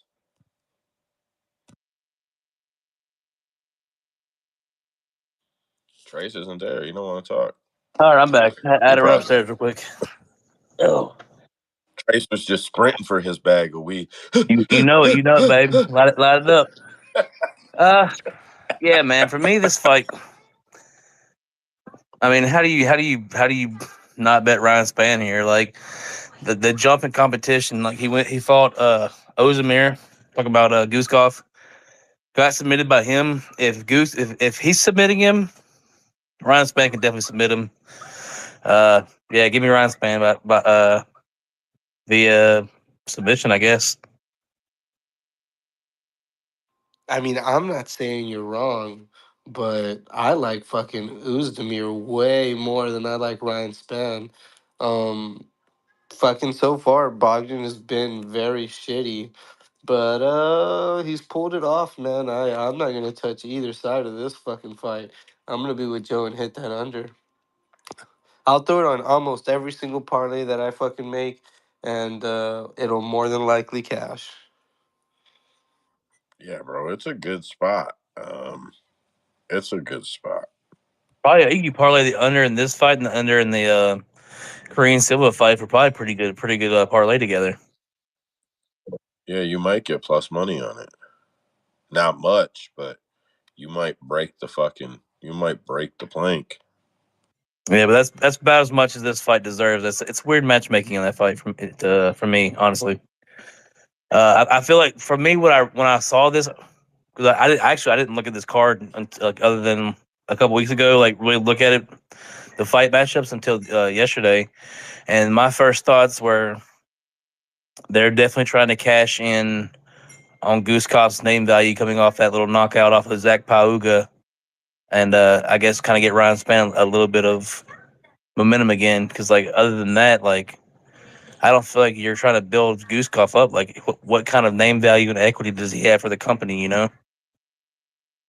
I mean, I don't know, man. I kind of saw it the other way as like this is a crossroads fight for Ryan Spann saying, dude, we tried to give you a layup in old washed Anthony Smith, and you shit the bed on that one. And 100%. now we have fucking Guskov, who isn't much, but he's got some KO power, and he's got this fucking big knockout coming from fucking Zach Puonga. Um, I think this is them trying to figure out, hey, Ryan Spann, get the fuck out of here and give us a new star, or you better be able to beat this fucking guy. I mean, am I the only one that thought Anthony Smith lost that fight against Ryan Spann? I remember. I'm pretty sure I remember feeling like Spann won that fight, and like I was holding an Anthony Smith ticket because I thought Smith was going to do it all over again. But especially I think it's that dog money too. I'm pretty sure it was a dog ticket, and yeah, I remember being pretty fucking shocked that I cashed that ticket because I definitely thought Spann won that fight. Oh, I was holding a fucking Ryan Spann split decision ticket right there, and I was hella fucking pissed. But I didn't care if he won because I thought that was too close of a fight with an old wash guy. Very fair, very fair.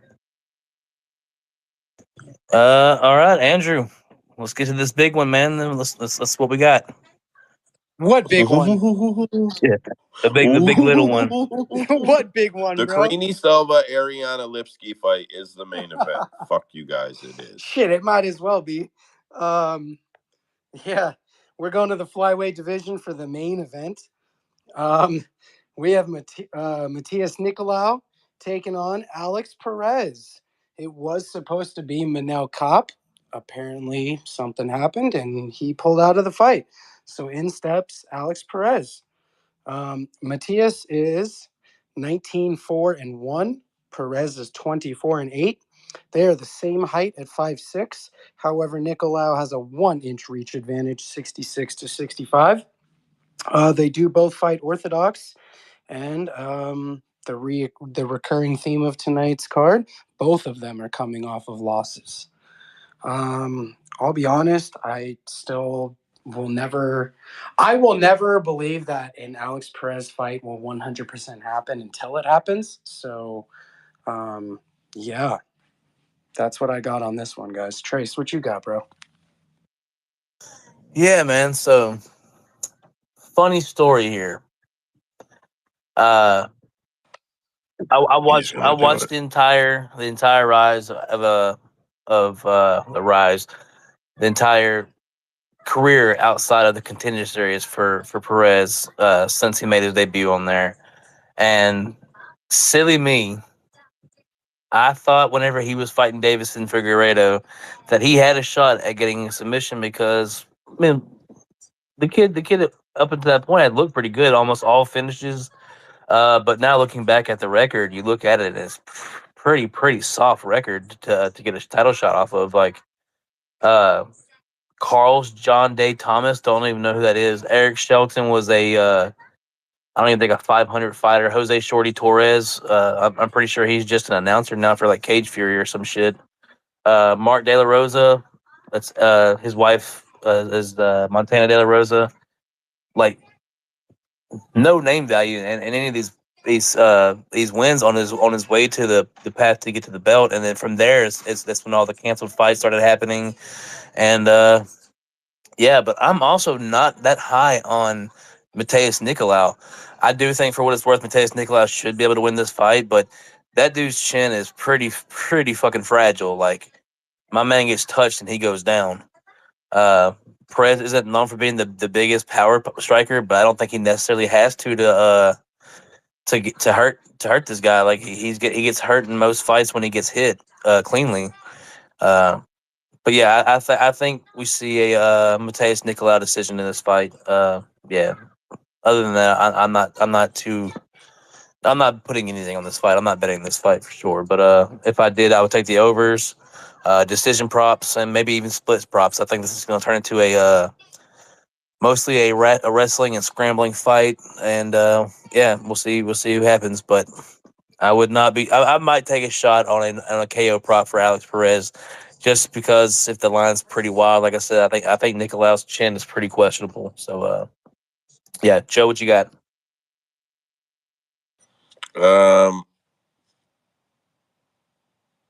Nicolau, pretty easy. So the under 4.5 is set somewhere around minus 145. You'll probably get the under 3.5 when it drops for like minus 115, maybe minus 105. I doubt it's plus money, but I'm taking the under 3.5.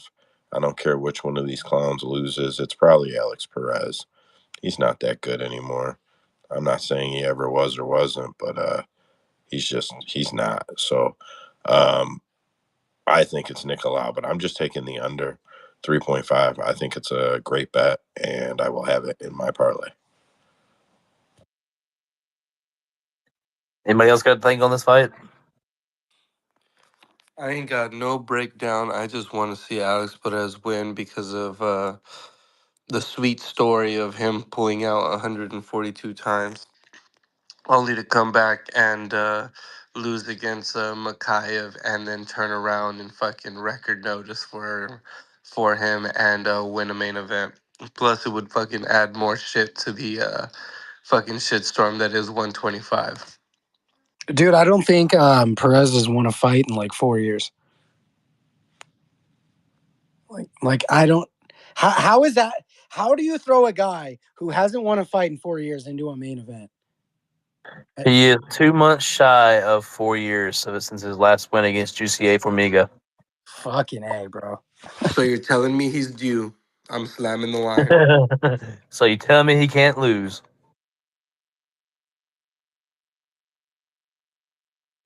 If any of you guys can bet Karine Silva scores a knockdown, take that shit. He just beat Mikhaev. What do you mean he hasn't won?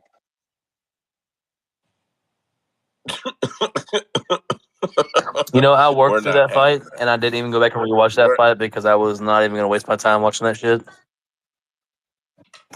I am I'm the biggest anti-Mikhaev fan, dude. Like, I just think he is overhyped and has been very lucky on a couple of these wins that he's had. Well, him and who's that other guy? What's his name? Like, isn't he? I'm pretty sure I just seen someone saying he called for somebody like not even in the rank. Oh, he called out Joshua Van. Like, good for Joshua Yeah. Van. I think So Joshua Van could fuck him up. Honestly, Joshua Van needs a fight, and Mokaev says he can't get a fight. So, Mokaev said he's willing to fight out of the rankings just to get a fight. I don't quote me on this, but I think it's a card in the Middle East. I think he just wants to get on a card in the Middle East, and he will literally fight fucking bro, anybody to get on. I will hammer him Van at dog money against Mikhaev. Oh, you'll get huge dog money on him too. You'll probably get him at fucking plus 250 or some shit. You'll get crazy money on him. No, I want to say all right. Muhammad Mikhaev is already scheduled because for one, I thought I had already heard about it, and two, what's his name? Joshua Van was talking shit to him, telling him, "Why are you calling me out, knowing that you're already signed up for a fight? Just talk to Mick. We can't make that." Or some shit like that. Like, go check Joshua Van's account. He said that he's already booked. I saw that too. I think that fight fell apart is what I think happened. That's a win-win for Van, though. Like, I mean, even if he loses, if he goes out there and shows that, like, I don't think he loses, but if he goes out there and shows, like, it's a real measuring stick for both these guys, honestly. All right. Can I interrupt for a second? Dead Picks. Can you hear me, bud? Give me a clap, a wave. Give me a something if you're there right now. I ain't got him. I know he's got us. I know he's over on the YouTube right now. All right. I'll try Making to that get him man again. scramble around that room trying to find his phone. Yeah, for sure. For sure. He's over there on his computer and There shit. it was. He gave you a thumbs up. All right. 9:36. So 36 minutes in and 2 hours and 2 minutes in.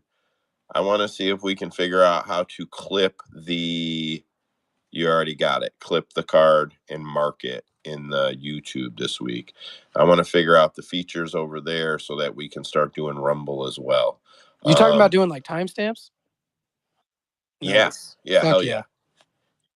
Yeah, well, I'm going to get an intro video together too for the countdown so you can count down. So it counts down into our YouTube because we're going to do the same thing on Rumble. But we need to get YouTube down right.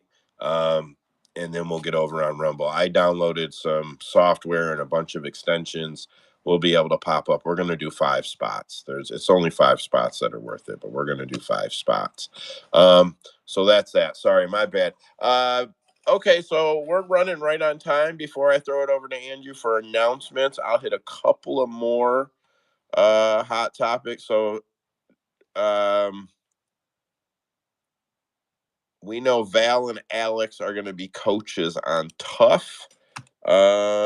Trace, did you look up the weight classes on that? No, I didn't, but I can right now real quick. Yeah, it doesn't really I want to matter. say it's middleweights and Paddy featherweights. is that what it is? I know middleweight for sure. I'm not too sure about the other one, but I want to say So no females, huh? not that I know of. That's probably kind of a miss because that went over really well. Like when, yeah, I don't know, whatever. So Paddy, and this isn't like troll shit. Him and Moicano. So Renato and him don't. They always talk shit. But Paddy actually paid Renato some compliments. So Renato said, I was gonna talk shit about him, but he didn't talk shit about me, and I don't think he's a bad fighter or whatever. So blah blah blah. And he went on.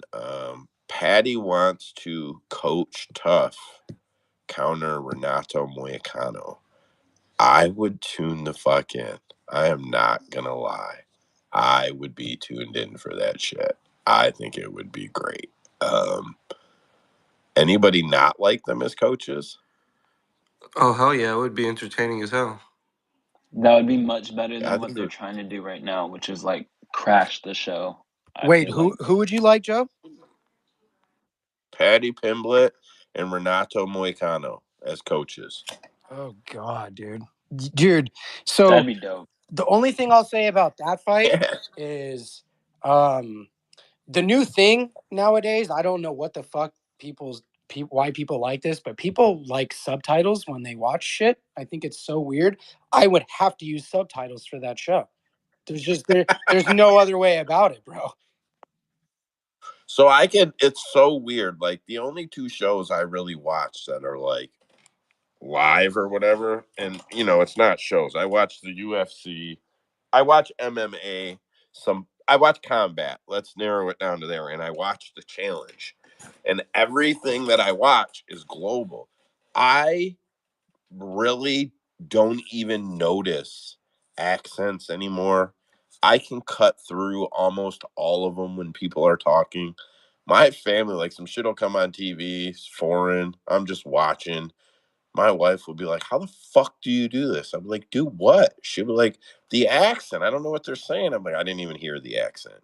I feel the same way with Moicano. Like, I'll be fine. Put him out there. Put the subtitles under there that actually say what it sounds. That actually spell what it sounds like he says, though, because that would be fucking comic relief. Usman. So yeah, it is middleweights and featherweights. You know me, I always rep tough. I'll always watch. The only thing I dislike from just reading this article is that once again, this is going to be a redemption theme. When it comes to the fighters, we are going to be seeing some fighters that have already been in the UFC or have had their shot on Contender Series or shit like that. That kind of annoys me. Yeah, but you know what? At some point, with what the Contender Series is doing, it was inevitable. It's going to be very common. These guys want in promotions for pay. They want on camera, even if it's PFL. Bellator's gone because Don the Con. So they got to get these guys out there on the Contender Series and have a look at them. You're going to see a lot of the Contender Series guys go over. I don't see an issue with it. I don't like guys that have already ran full seasons of tough, though, especially guys that like, I loved Kirk Hollowag and a few of them guys, but the fact that they had all already been cut from the UFC did not excite me when they were fighting a bunch of rookies. Like, I guess if the UFC made them fight a bunch of guys who had already been cut and needed it as bad as they needed it, I would have bought in. But I just didn't get it. So I don't know. Some of the Fuck themes I just don't that, care man. for, man. I thought it was an awesome theme, man. If these old cats are still able to whoop these young dogs, they deserve it more. Why not give them their second chance? They beat the younger guys. They beat the up and coming talent. They still proved that they were still the. They should have just put them guys in and gave them some fights in the UFC. Let's be honest. They took miles off some of Yeah, them man. guys. I enjoyed having a season where almost every fight is now considered what could be UFC talent fight instead of a bunch of guys that that while they look good in the show, once they get thrown into the real Shark Tank that is the UFC's roster, don't pan out, and then you build up all this, I guess, love and following for these guys that are never going to pan out, and it's just a letdown, man. Give me real competition. You have to now because of the Contender Series, man. The Contender Series is weeding out a lot of these fighters that wouldn't really make it, that would be excellent Ultimate Fighter contenders, but now you're taking a lot of that away. Yeah, I like the guys from the Contenders going over, though. I ain't got no issue with that. Usman. The only thing I'll say to that, Trace, is like, fuck, what was I gonna say, man? It kind of like it kind of fucks up the competition in the sense of like I always said at the end of the day, tough is still the better system for finding out like that one real gem hidden in the rough Pressure because of cooker. the whole pressure cooker, all that cutting weight multiple times, multiple fights.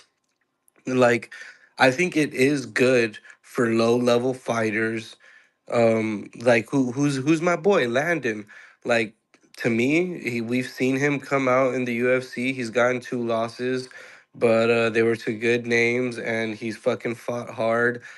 He didn't get anything from the tough house if because he just fought a fucking vet who put an ass whooping on him or beat him in the first round, and there you go. The competition is over for him. Fucking training doesn't No, matter. you The still, yeah, fights it don't still matters matter. though. You're getting that high level competition with elite. I mean, at least I wouldn't say elite athletes, but legit other talent, and that's up and coming in the country and out of the country for a lot of the guys. A lot of them got the European guys. You're getting different looks you wouldn't have got. You're still getting that high level of training that you wouldn't have got if they didn't take advantage of And it. That's on them. That's not something that like you could be like, well, I lost, I didn't care no more. You got to care about your career, man.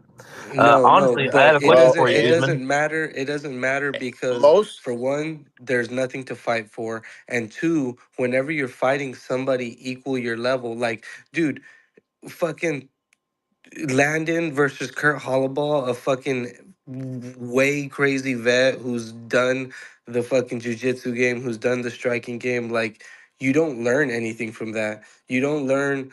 Fuck, as a T-ball coach right now, fucking, I have my son who's 3 years old playing against select teams, fucking 3-year-old T-ball teams that are playing all over Texas. And it's not even beneficial for them, for those select teams. They just come here, fucking hit the shit out of the ball, run the bases, get the fuck out of here, and win by fucking 15 points. Like, it's not really beneficial unless the talent is equal. And that's why we saw fucking every single vet run the house. And turns out the vets aren't having a good time in the UFC. And fucking the rookies didn't get to have a good time in the tough house or in the UFC, the ones that have come over. all Hang right. on, I'm I have a changing the question subject. real quick. Speaking of guys that were on the tough series that got a bad rub after the show, Joe Giannetti, you remember him, Usman? Yeah, I do. He's 170 since the Ultimate Fighter, and he fought Mike Trizano for the Ultimate Fighter championship. He lost a split decision, got cut immediately. Since then, has gone 9-4 outside of the promotion. Most of the fights are finishes.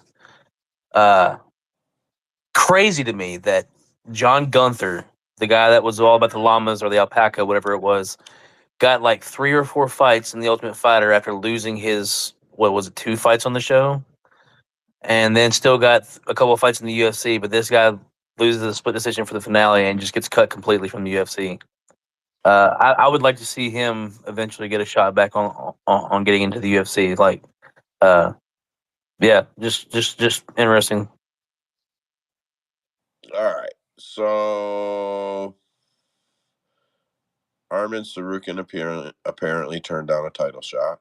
So he can't cry about it now. Well, he can't cry about it. He admitted that timing wasn't right for him, so he turned it down and they gave it to Dustin Poirier. Well, I don't want to hear about it. That's how I feel about that. Here's one. You can do that? Yeah. Holy shit! The He UF might have just fucked the himself, US man. Like you don't tell Oh, the Goodell. UFC will fucking punish you forever for it, bro. They will fucking punish you forever for it. So I actually You said will this be on sorry Twitter for it. earlier. I commented on a post about this, and I was like, I'm gonna laugh because you know that Islam's next defense will be in October in Abu Dhabi, and I was like, I'm gonna laugh my ass off if they skip Arman.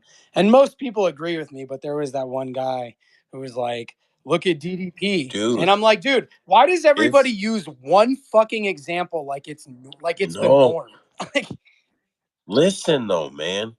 Islam has made it very, very, very clear he is going up in the fall. He said it last fucking year. He told us he is going up this fall to 170. He just said in an interview, there's nothing left to do at 155. That's it. I'm going to beat Dustin Poirier. There's nothing left to do here. My man about to go up and There's wait nothing. and get his ass whooped by Leon Edwards. I hope so. I hope so. He's better than staying at 155 and getting his ass whooped by Gamrot, that's for sure. Not Logan Paul is pursuing a civil suit against Nate Diaz. Nate Diaz should not choke people out on the street when you're a high-profile fighter that everybody know has millions of dollars. You fucking moron.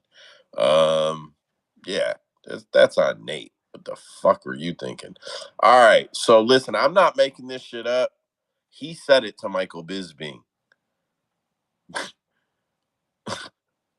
Chris Weidman wants to fight Sean Strickland. Sean Strickland will murder that man. He will beat the fucking bro, common sense. so you're telling me that, hold on, you're telling me that this guy fucking cheats his way to a win, and now all of a sudden he wants these fucking, dude, stop, just stop, fucking stop, bro.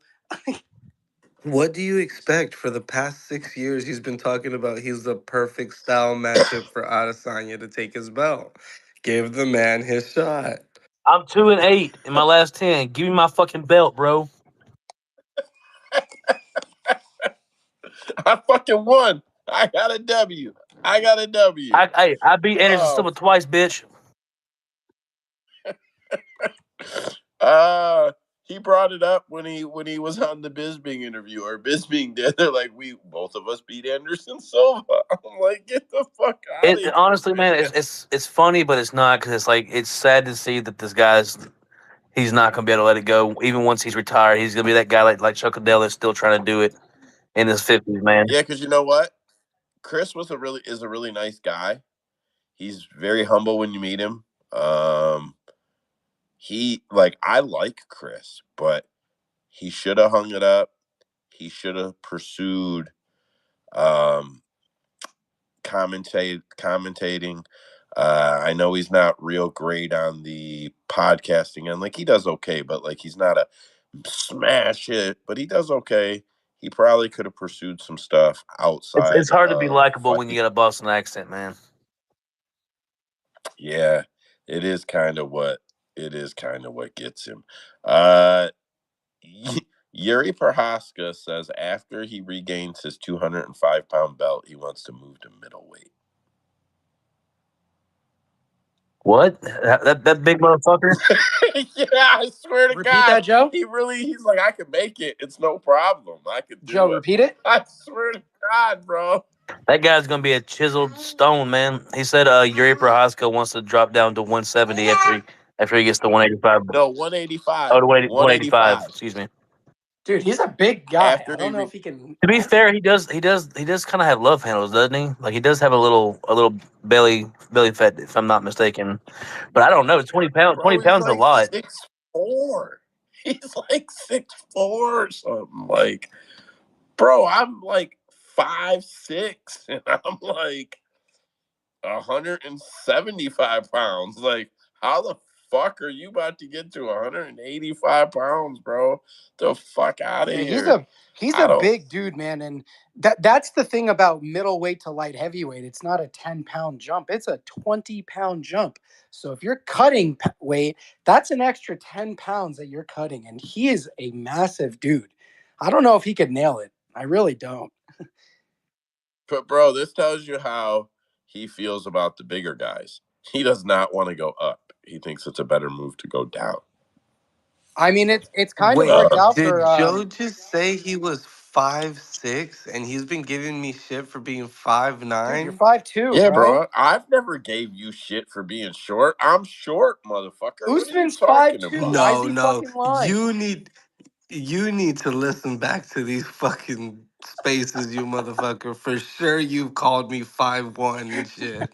I've never. What the fuck are you talking You called about? him a furry-footed fuck one time. That's a hobbit, bro. We ain't stupid. Bro, I have never. I'm not tall, bro. Here's true story.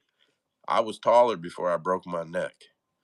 Broke my neck in 2 places and walked around like that for 2 fucking years almost. And yeah, you definitely your license definitely changes by like 2 inches almost. On the license, it changes by 2 inches. It's fucking crazy. Yeah, it's fucking weird. Any old way, Mark Zuckerberg, no bullshit, no troll. This isn't like the Zuckerberg Musk thing. This is not that. Mark Zuckerberg wants to fight in the UFC.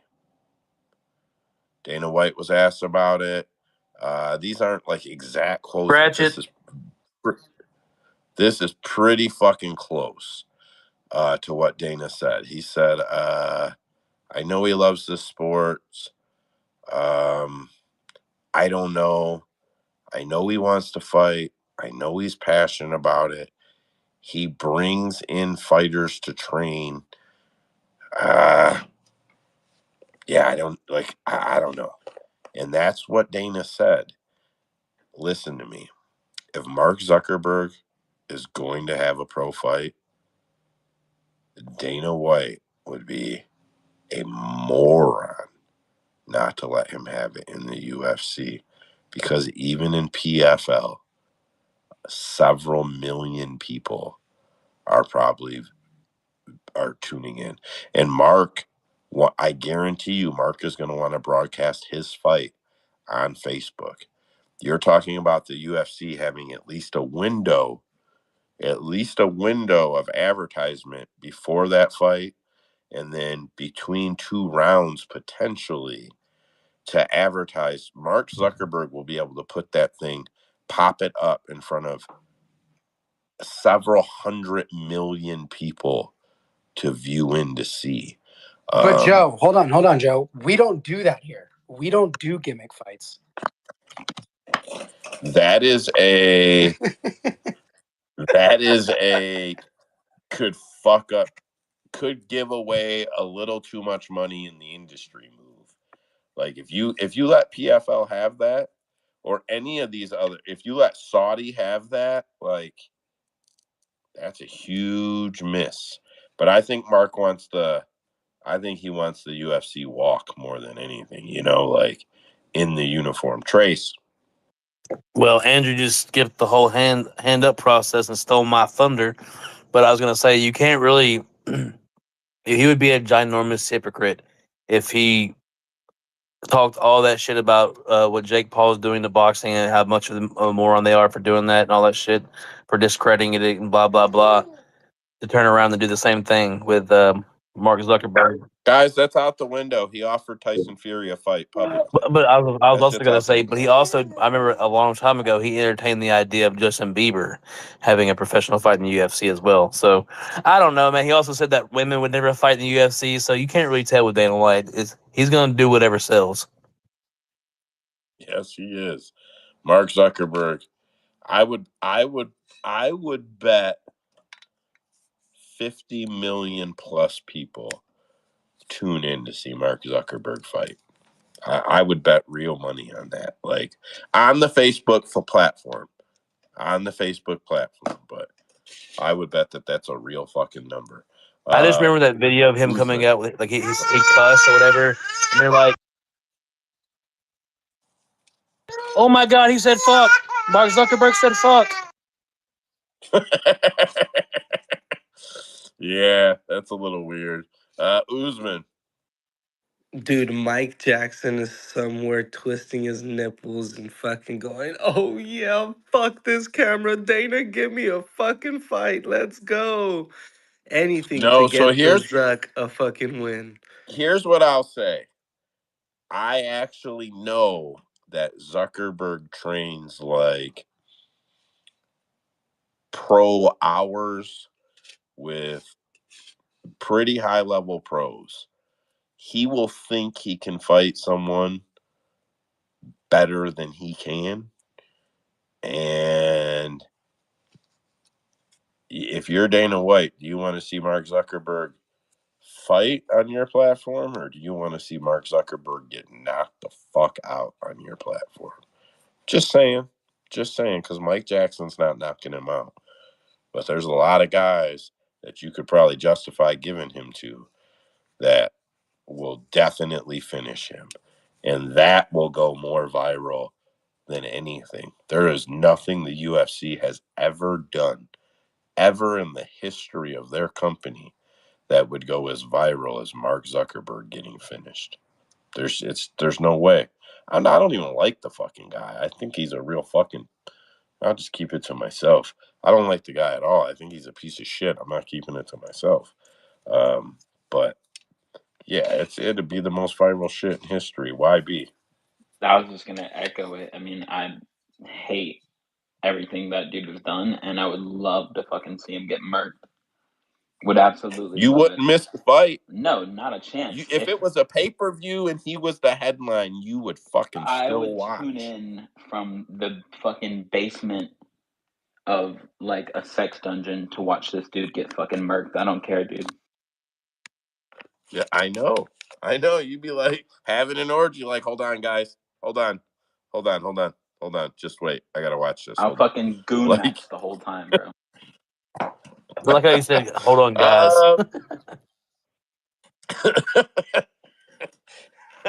I thought that one went missed there.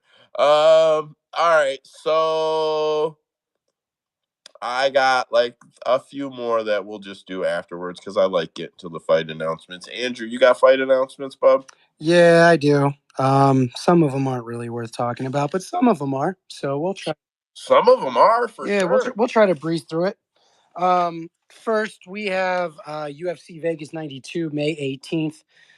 We have a guy making his UFC debut. I want to say his name is Almar C. He is from France. He's going to be taking on Hidalgo Bellato. What card is that? UFC Vegas 92, May 18th. Oh, in Vegas. Okay. Yep. All right. And then same card, we have Alatang Haley taking on Clayton Rodriguez. So that'll be a fun little fight for a prelim. Well, actually, I don't know. Yeah, Based off this weekend's card, that shit could be like a co-main event. So who knows? Close. We're going to move on to UFC 302 on June 1st. Jeremiah Wells is out against Nico Price. So stepping in against Nico Price will be Alex Morono. I'm taking Alex Morono. Dude, I was really looking forward to watching Wells knock Price out. I think Morono do the same thing. You think? Yes, I do. I don't think he has the same power in his hands at all. I mean, I'm not really going to argue that. I think he has enough power to put out Price, though. Maybe a little more accumulation to get it done. Man, Nico just looks so slow. I don't even think he needs the power. It's just going to be the accumulation. He's just so slow and so stiff. That's why I was like, the Robbie Lawler fight, I was like, man, there's no way Robbie's losing this fight to this guy. He's just so Trace, robotic now. I was actually just going to ask you, how long ago was that fight? Because I'm sure you remember it. International Fight Week last year. And I think he's like in the mid-30s now. Trace is right, man. He looks dead slow, bro. He looked really fucking bad against Lawler. Every time Morono fights, I will hit Morono by submission. And I'm going to get it. You just wait. All right. Okay, good for you. Good luck on that. Same card. We have Randy Brown, fan favorite. I love watching him fight. Against who, though? Huh? Against who, Against who? He's going to be taking on Zaleski dos Santos. Ugh. Yeah, weird fight. I swear, that's what they do. Randy Brown like fights like the up guys and like the rankings and shit, and he Nah, gets whooped. And then they give him feeder fights, and he just whoops people's asses. I don't know, bro. I feel like I probably had to hit some tape, but I think Zaleski will beat him. I think Zaleski's a good Yeah, fighter. I'd probably be on Zaleski that fight, man. Old Randall just ain't. He just don't do it for me, man. Fair enough. Let's not forget that your boy Nico Price hit a viral knockout on that guy with the good old shin to chin setup hammer fist. He was on his ground with his feet. He pinned his feet with his head and started hammer fisting from the bottom and knocked out Randy Brown.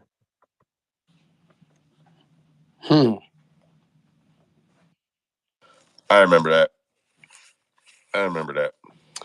Yeah, I mean, I like Randy. I like Randy, the person. Randy, the fighter, I'm not that impressed. Like, he beat my ass. Let's be clear. I don't know, man. He's a rude boy. Nah, dude, I met him at International Fight Week last year. He was mad cool, bro. He was so dope. Yeah, he's one of the nicest guys you'll ever meet. For sure. We were cracking jokes. He was. I walked up to him. I'm like, dude, you are every fucking bit of 6'4". He's like, yeah, but I got these skinny legs, though. I'm like, yeah, but you make it work for you. I'm like, look at John. He's been doing it his whole career. And he's like, yeah, true. Good point. It was funny as hell. I had one of them big-ass baseball hats, like the massive ones, oversized ones. I was having everybody sign. He put it on. I'm like, and he wanted to. He's like, let me put it on. He's like, take a picture. Take some pictures. Like, he was cool, bro. Man. He was cool people. But I'm still picking Zaleski. That's cool with me. We're going to go to UFC Louisville the next week, June 8th, and that has been announced over the last week. It will be UFC Louisville. We all thought it was the Apex, so I'm sure Twitter will shut up and be happy. No, they'll complain about something, bro. They'll complain about something. We have Daniel Marcos taking on John Castaneda. Yep, exactly. Next, UFC Vegas 93, 1 week later, June 15th. Get ready for this, guys, because this is a banger. We have Jekka Sergey taking on Weston Wilson. How the fuck is he still in the UFC, dude? He's not in the UFC. Dude, this is his third fight, bro. He's in the PFL for sure. Shut the fuck bro, up. This is going to be Weston Wilson's third UFC fight. I am in shock. They must have gave him a contract and he wants it honored. They're like, all right, kid, we need some people get beat up. Here, take this fight. But it's not like Jekka is like a world beater who they're trying to promote. Like, I don't understand this fight at all. Got to give them guys if their fights in the contracts, man. Yeah, everybody got a good that's fight. True. That is true. Same card. We have Asu Almabayev taking on Jose Johnson. That's a shit fight because Jose Johnson can't stop a takedown and Asu likes to take people down. Yeah, I'm gonna say Asu by butt. Yeah, I would agree with you. It's probably gonna be a sub somehow. Rear naked choke. Yep, I'm with it. Why does he have a Mexican first name and a white last name? Bro, quit asking about his parents. Let's go. Let's move on. Jose Johnson, what is he, like Cuban or something? I want to say he's Cuban. I could be wrong. Bro, wait a minute. Johnson is Hawaiian. The Rock is Hawaiian. Yeah, The Rock is Samoan. Whatever, Hawaiian. So 2 weeks later, on June 29th, is going to be UFC 303, International Fight Week. We have a few fight announcements. Let's kick it off with the former title challenger, Mayra Bueno Silva. She's taking on Macy Chiasson. Oh, Jesus Christ. Oh, great fucking fight. What's next? Give me Macy, bro. I would say what I usually say about Macy fights, and that's that I'm extremely worried about her making the weight. But, dude, she made 135 a month or two with no fucking problem. She looked great. I think she beat up Penny. Dude, that is like the cheater versus the whiner, right? Was that? That's the cheater versus the whiner. She beat up Penny Kianzad in her last fight. Yeah. Yeah, I think because I remember Usman was mad about that shit. Because he's like, I'm gonna take Penny even though I know I shouldn't, but I'm gonna do it anyways. You want to know how you know somebody whines a lot? They constantly tell you how they're happy with everything to let you know that they're not going to whine about it. Listen to Macy talk next time she talks. Hey, I fucking took Macy Chiasson in that fight, you son of a bitch. Don't put that You on did? me. I said I love Kianza, but this is not the time to take her. You're making shit up, bro. No, go back and listen to the space. Obviously, I'm the only person that fucking listens back, you sons of bitches. Oh man. We have another fight announcement for that card. Joe Pyfer, Joe Pyfer, is taking on Yes. the Canadian Marc-Andre Barrial. What do you guys think? I like that, man. That's a good step up for him. Or I guess not a step up, but a good rebound potential fight with a guy that does have some sort of name value, I guess. Joe, just go, dude. I don't know why you're raising your hand. I'm just trying to there's a system, fuckface. Yeah, and it's your segment. Trace didn't make you a co-host again, but this your segment. Trying to have some goddamn continuity. I learned that watching a production thing. I use that word now when I refer to the I will space. give you $100 right now if you can spell it. Bro, I got Google in front of me. You would lose your $100. I got it right Your here. window's already closed, bud. You're out of time. It was more of like a 1, 2, 3 go type thing. Oh man. We have one more fight. Go ahead. Do you guys know who Dana White's best friends are? Din Thomas, Matt Serra. They're best friends? Yeah, those are like two of Dana White's very best friends. Okay. He has a whole fucking show with them called Looking for a Fight. Takes them on vacations everywhere and shit. Gathers people in gym. You don't know about Looking for a Fight? I didn't really watch it. But there's recent episodes. Isn't that how they found like Michal or something? That's how they found a bunch of people. He took one of your Raiders players over there, and that Colin Walsh or whatever. Yeah, I don't know. There's some recent episodes. Anyways, those are good friends of his, and we know how far Matt Serra got in the UFC. Dana White loves Joe Pyfer. I am not fading Joe Pyfer until he loses. I don't care if they gave him a title fight right now. If Dana White's giving that fight to Joe Pyfer, I'm betting Joe Pyfer until he loses. He lost his last fight. He has the. Did he really? Yeah, he fought. I'm pretty sure he lost to Jack. No. Yeah, did he not lose to Jack? A decision? Who? I gotta look. Joe Pyfer. I'm yes, pretty he sure did. he He lost by Jack decision a few months back. A decision. All right, that's fair. I'm still betting Joe Pyfer. I don't care. Dana White likes the guy. I believe Dana White's a little bit of a cheater, and I gotta ride with Dana White. Oh, I'm with you on it. I think he destroys Barrial for sure. I think this is I think he was like, all right, we went a little bit too quick with Jack. Let's get you back on track. We'll give you Barrial, and we'll go from there. Fuck, kid. All right, let me get you someone different. Oh man, I could see his reaction going exactly like that too. Yeah. Oh man, see how red his face gets and shit. God damn it. All right, so we have another exciting fight for UFC 303. This is the last announcement for that card.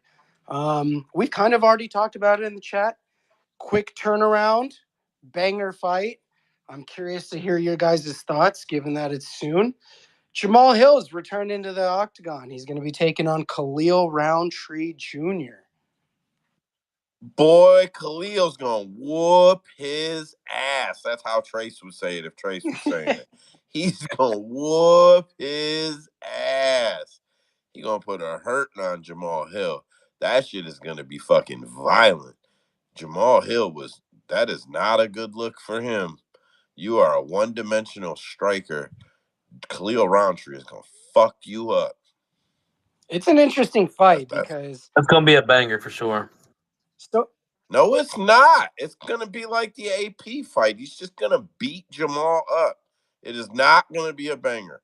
Khalil Roundtree is gonna whoop his fucking ass. I just don't think he's like the same caliber as Alex. You know what I mean? And they're both kickboxers. Listen, Actually, Khalil no. in his last couple fights, Dude's Muay Thai. My bad. Same shit. You know what I'm trying to say. Khalil in his last few fights is, man, I think he beats Jamal pretty handily. I'm still taking Jamal Hill there, man. I'm that's a crazy step down to be. Like, I get it. Khalil Roundtree is dynamic and explosive. Khalil's on his way to a title shot. He should get the title shot. No, man, right I'm a big Khalil Roundtree truther. He's another contender, UFC fighter, another tough alumni guy.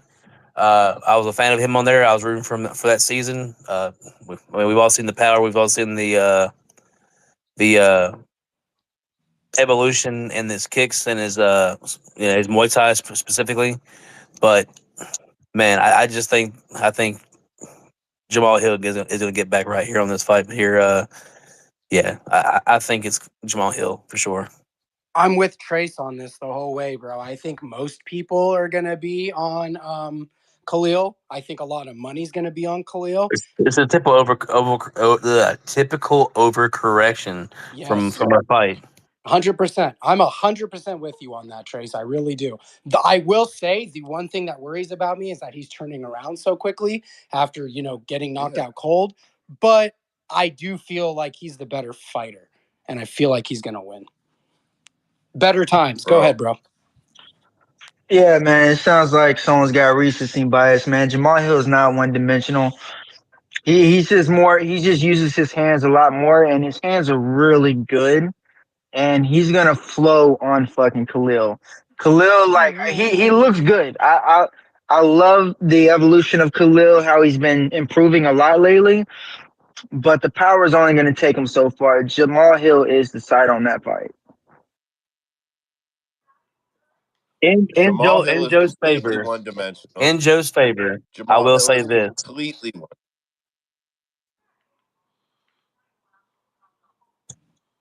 Go ahead, Trey. In Joe's favor, I will say this. He was on Alex Pereira for the last fight, so he isn't really fading or it isn't like overcorrection because he lost a bad line. He was on AP for that fight, so he could just be fading him because he doesn't like his fight style. But I just think it's that's a big leap and a big jump down in competition for sure. No, because Khalil was getting a top 3-4 guy anyway. It didn't matter where Jamal stood because that's where Khalil is at. That's what he was getting. Jamal is a one-trick pony. He stands in front of you, and then he tries to lean in. Even though he's tall, he tries to lean in and throw this awkward-ass hook and catch you and find your fucking range. And anybody that can counter-strike will chop him up. And Khalil Roundtree is going to chop his ass up. Khalil in the first round. That's not what got him caught against AP, though. What's that? I said that's not what got him caught against AP. AP was very slick with his footwork. Like he got on his foot, trapped him there, and then came in and snuck that left hook in. Jamal Hill. So I actually said, yeah, go ahead. No, I called that AP fight how it went. I said when he's in front of him, Jamal won't be able to do anything. He'll walk him right down. Jamal will back up. He's not going to know what to do, and that's how Jamal got knocked out. But his strikes work. It just didn't work against AP, and it's going to work against Khalil. Bro, Khalil is going to be so much stronger in the strike. Stronger in the strike. He is going to be so much faster.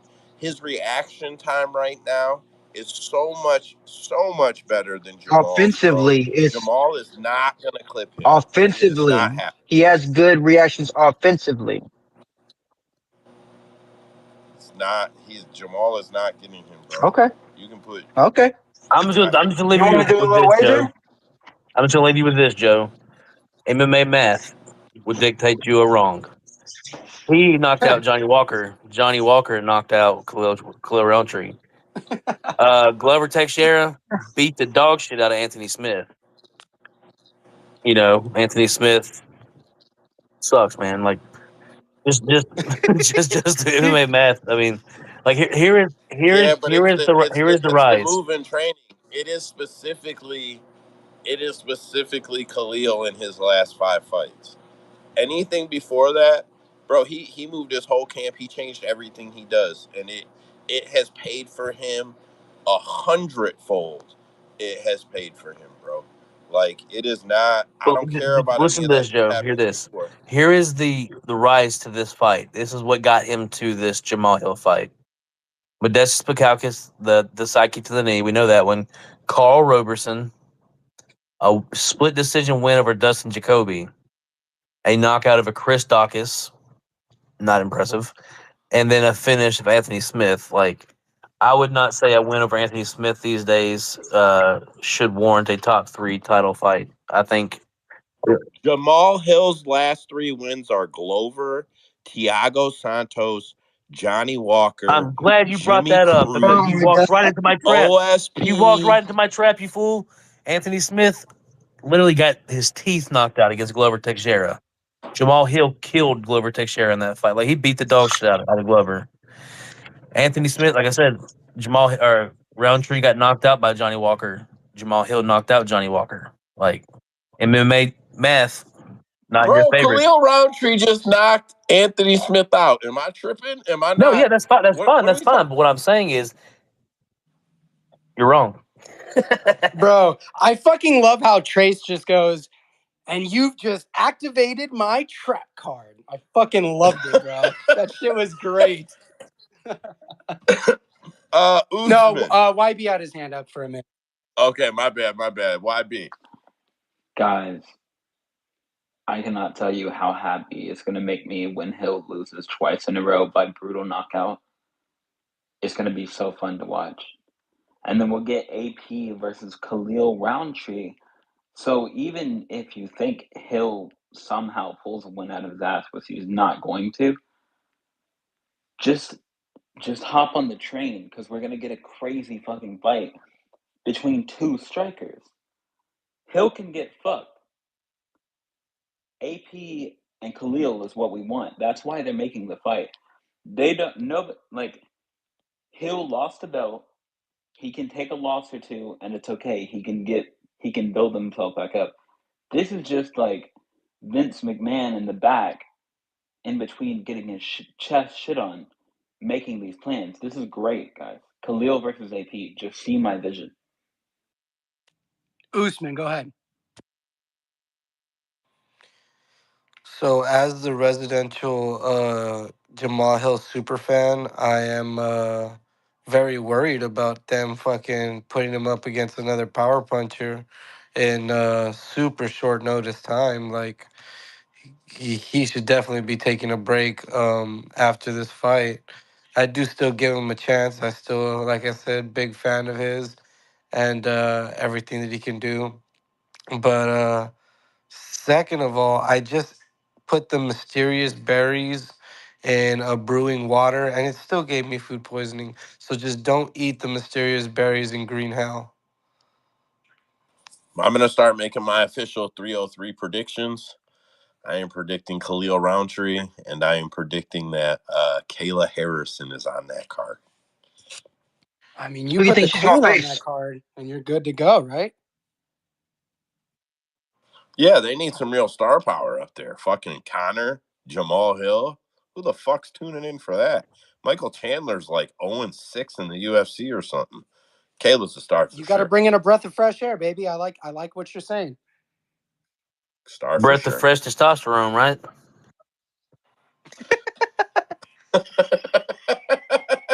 Listen, kid, we'll show you how the drug program works around here. We got a whole new one coming. You'll make 135, no problem. They Man, said she was 160 on fight day. That's crazy. Like for a woman, for like that's got to be one of the craziest like rehydrations for a women's fight ever. Like that's like some Gabby Garcia type shit. I don't know. I feel like Yeah, the that's worst fucking weight cut I've ever seen for a woman was Chris Cyborg, and that she cut so much weight, bro. She had to cut down to 140, and I think she at the time she was walking around at like 170 or some shit, bro. You're talking about when she was shaking and Yes, shit. dude. Like Yeah, I I swear to remember God, that. she That was shit, walking around at 170 trying to cut 30 fucking pounds, dude. dude, that shit was insane. She was fucking shaking. She looked like she was in freezing water, bro. Just laying on the ground. Her whole body was froze up, and she was just fucking shaking. It was insane. Yeah, definitely not a good scene. But yeah, I think we've kind of beat that one to death. I only have 2 more fight announcements. Nothing really worth talking about. UFC event on July 13th. Gabriel Bonfim versus Ange Lusa. I will not be watching that shit because it's my daughter's birthday, so I'm sure we'll be doing something much more important. Who is it? Gabriel Bonfim and Ange Lusa. Angelos is gonna lose. Probably. Yeah, he's gonna get fucked up, bro.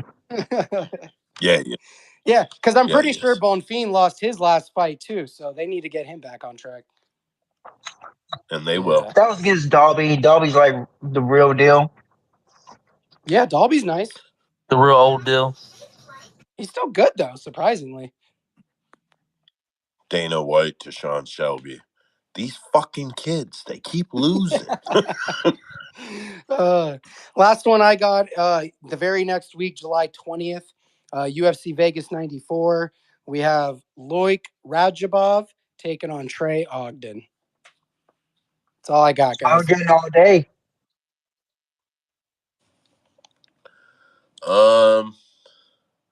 Yeah, sure. Yeah, whatever. Sure. Chandler Connor isn't one of your announcements. What's that? We already talked about the Connor. Yeah, there's nothing to fucking talk about.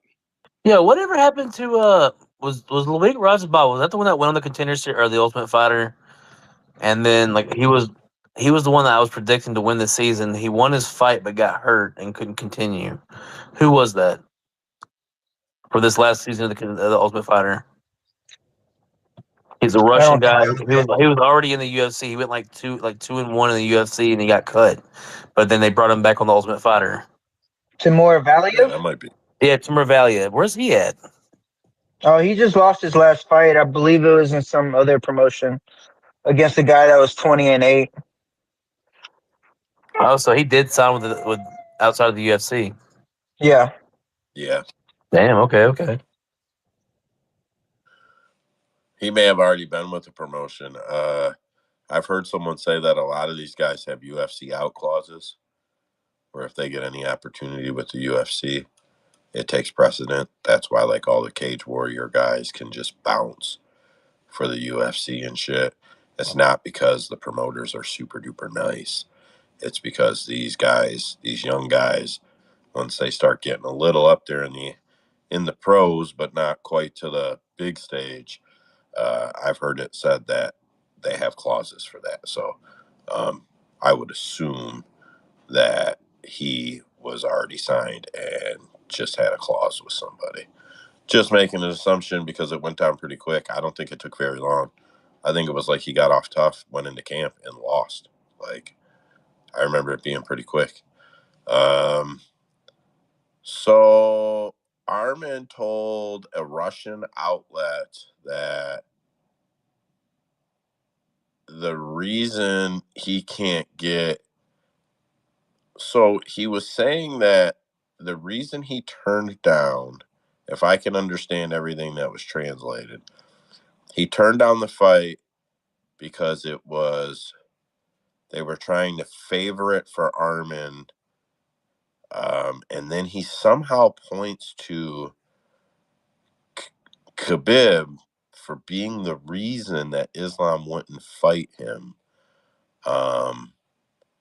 And maybe trying to blame him for the reason that he got the fight offer on short notice when he wouldn't be able to take it. Like, I don't know.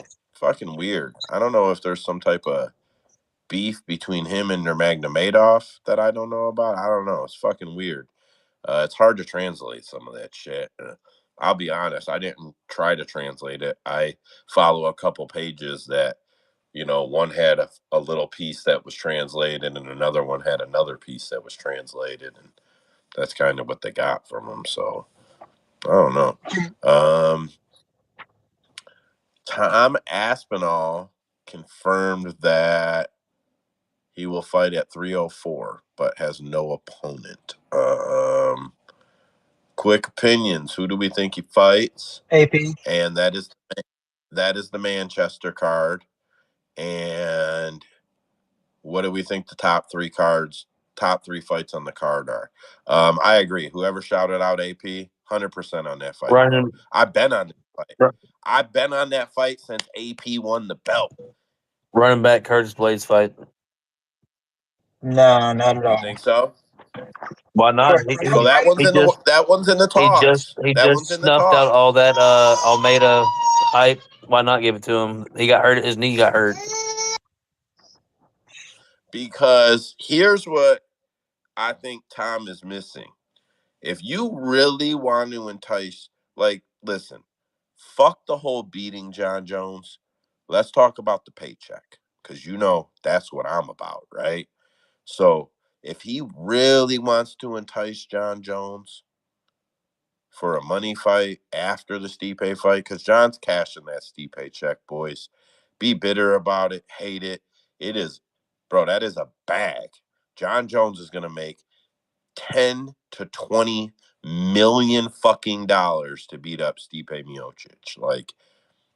There is no way he is not doing that. So after that, in the meantime, Curtis Blades, in my opinion, does not get John Jones to go, yeah, you're the one.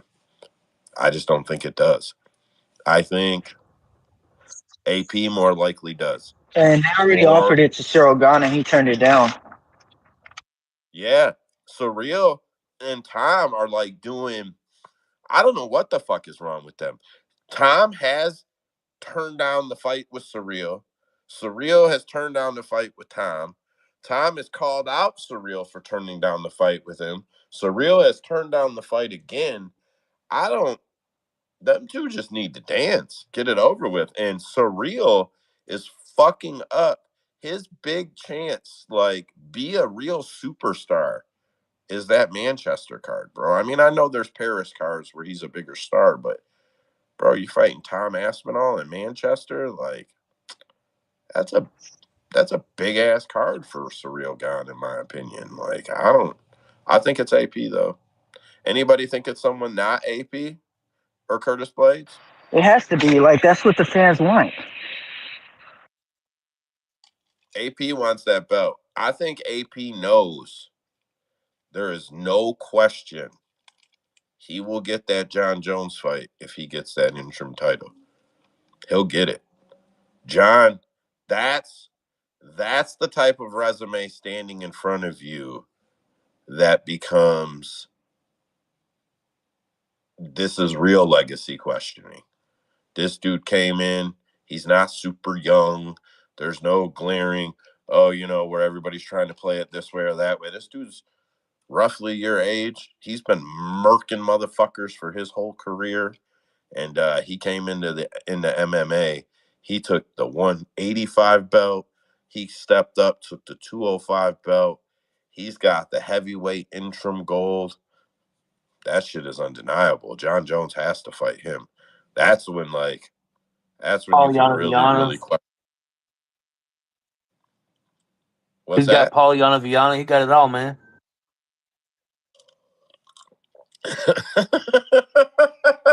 Trace over there not gonna forget he got Pauliana. He gonna remember that. When she leaves, Trace is fading his ass. That's it. He's just doing everything that Izzy wanted to. He's really on that arc, bro. It's amazing. Listen, so one day I will have the opportunity to really dissect it, but I don't know who's better, John Jones or AP. I'm not talking about fighting at this moment. At this moment, I am talking about the forever warfare. Like Jon Jones and DC, even when they're nice to each other, are taking small little jabs at each other. They're the two old men in life. You know what I'm saying? I forget their name. Ray and whatever his fucking name is. Bro, that's them. Forever taking jabs at each other. And Jon Jones is winning. He's never losing, right? Are you talking about I feel accomplishments? like no, like everything you want, I'm gonna go do. Like you want to have a rivalry Oh, with me? okay. Like, oh, okay, I knocked you out in kickboxing, so you ran from me and went to MMA. So I'll come take your belt at 185. Oh, you said you were gonna go up to 205 and get that belt, and then you said you were gonna fight Jon Jones and beat him before he retires. Okay, well, I'm gonna go get the 205 belt, and I'm gonna go up to heavyweight, and I'm gonna fight Jon Jones. AP only wins that little thing if he beats Jon Jones. It's an unfair. Nah, getting the Jon Jones paycheck is the W. Okay, okay, Trace, I Jon agree with Jones. that. He gets that. Jon Jones, hands down, dude. It's different eras. It's incomparable for that reason alone. Jon Jones, back whenever he was in the light heavyweight title reign for all those years, he could never dream of just calling everybody's name out that he wanted to and just making super fights because they weren't doing them back then. Now super fights are everything. Like there's always gonna be that check mark because Jon Jones cleared out not just his division, he cleared out eras of division of that division, like multiple eras of that division. Uh, AP's hasn't defended his belt more than once, either belt. So, yeah, man, I don't see how you can compare the two. I think if the Jon Jones of 10 years ago or 5 years ago, however long going to go, fought in this day and age, as a young, like a 30-year-old, 28-year old man, he does another he would great. hold the middleweight, the light heavyweight, and the fucking heavyweight. Like he would, I think he at some point would have held all three belts. I can agree with that, but what I'm saying is Tom's resume isn't enough to really like me and Connor have gotten into it, right? And just in my opinion, John's giving you a gift fighting you. He's giving you a gift. You can say whatever you want. It's a gift.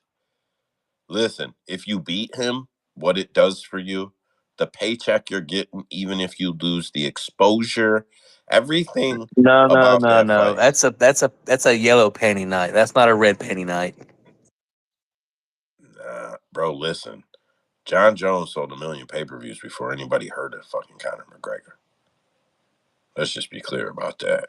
Jon Jones sold 1 million pay-per-view in an era where 1 million pay-per-views was absolutely unheard of. Man, I don't. He won't sell 700K for this next fight, bro. Like he's just not a What? draw. What? Nah, dude, nobody cares about I love you, Joe. You're my boy, but like the Jon Jones era is coming to an end, man. Like it's not like it was before. He's not a draw because like at the end of the day, he's just another guy that's coming towards the end of his career. We're going to enjoy his last few fights, but like, Hey, Trace, let me ask you a quick fire away. question. What age bracket of fans pays for fights? But I guess the one I'm in, brother, because I pay for him. So I'd say Okay, so I would. who do you know that's your age or older that's going to miss a Jon Jones fight? All Tom Aspinall's fans can stream. It doesn't make any money. That's what I'm saying. It doesn't make any money when all Aspinall's fans stream. It literally doesn't make them a fucking dollar. I Jon rest Jones my case. fans will pay. Jon Jones fans will pay. They will pay to tune in. John's fans will show up. Dude, like, listen, when Jon Jones fight, I swear to God, Trace, I got a buddy. His name is Don. Don has been going to UFC since like the Chuck Liddell era. He's been to probably 50 cards. And Don's got money. Like, he's got pictures of him sitting 2 rows from Trump or 3 rows from Trump when he was at, was it Madison Square Garden? Is that where John fought? Wherever he fought, surreal. Don was there sitting by Trump and shit. Don dropped like 20 grand or 30 grand for 2 tickets for him and his son and a trip out to wherever the fuck it was in a heartbeat for John Jones. Don hasn't been to a card in like 6 years, bro. John Jones was fighting in a heartbeat. I'm telling Sounds you, like bro, his Don seats needs were more like fans like Don, but unfortunately, it sounds like Don's a dime a dozen, brother. Or not a diamond in the rough. Excuse me.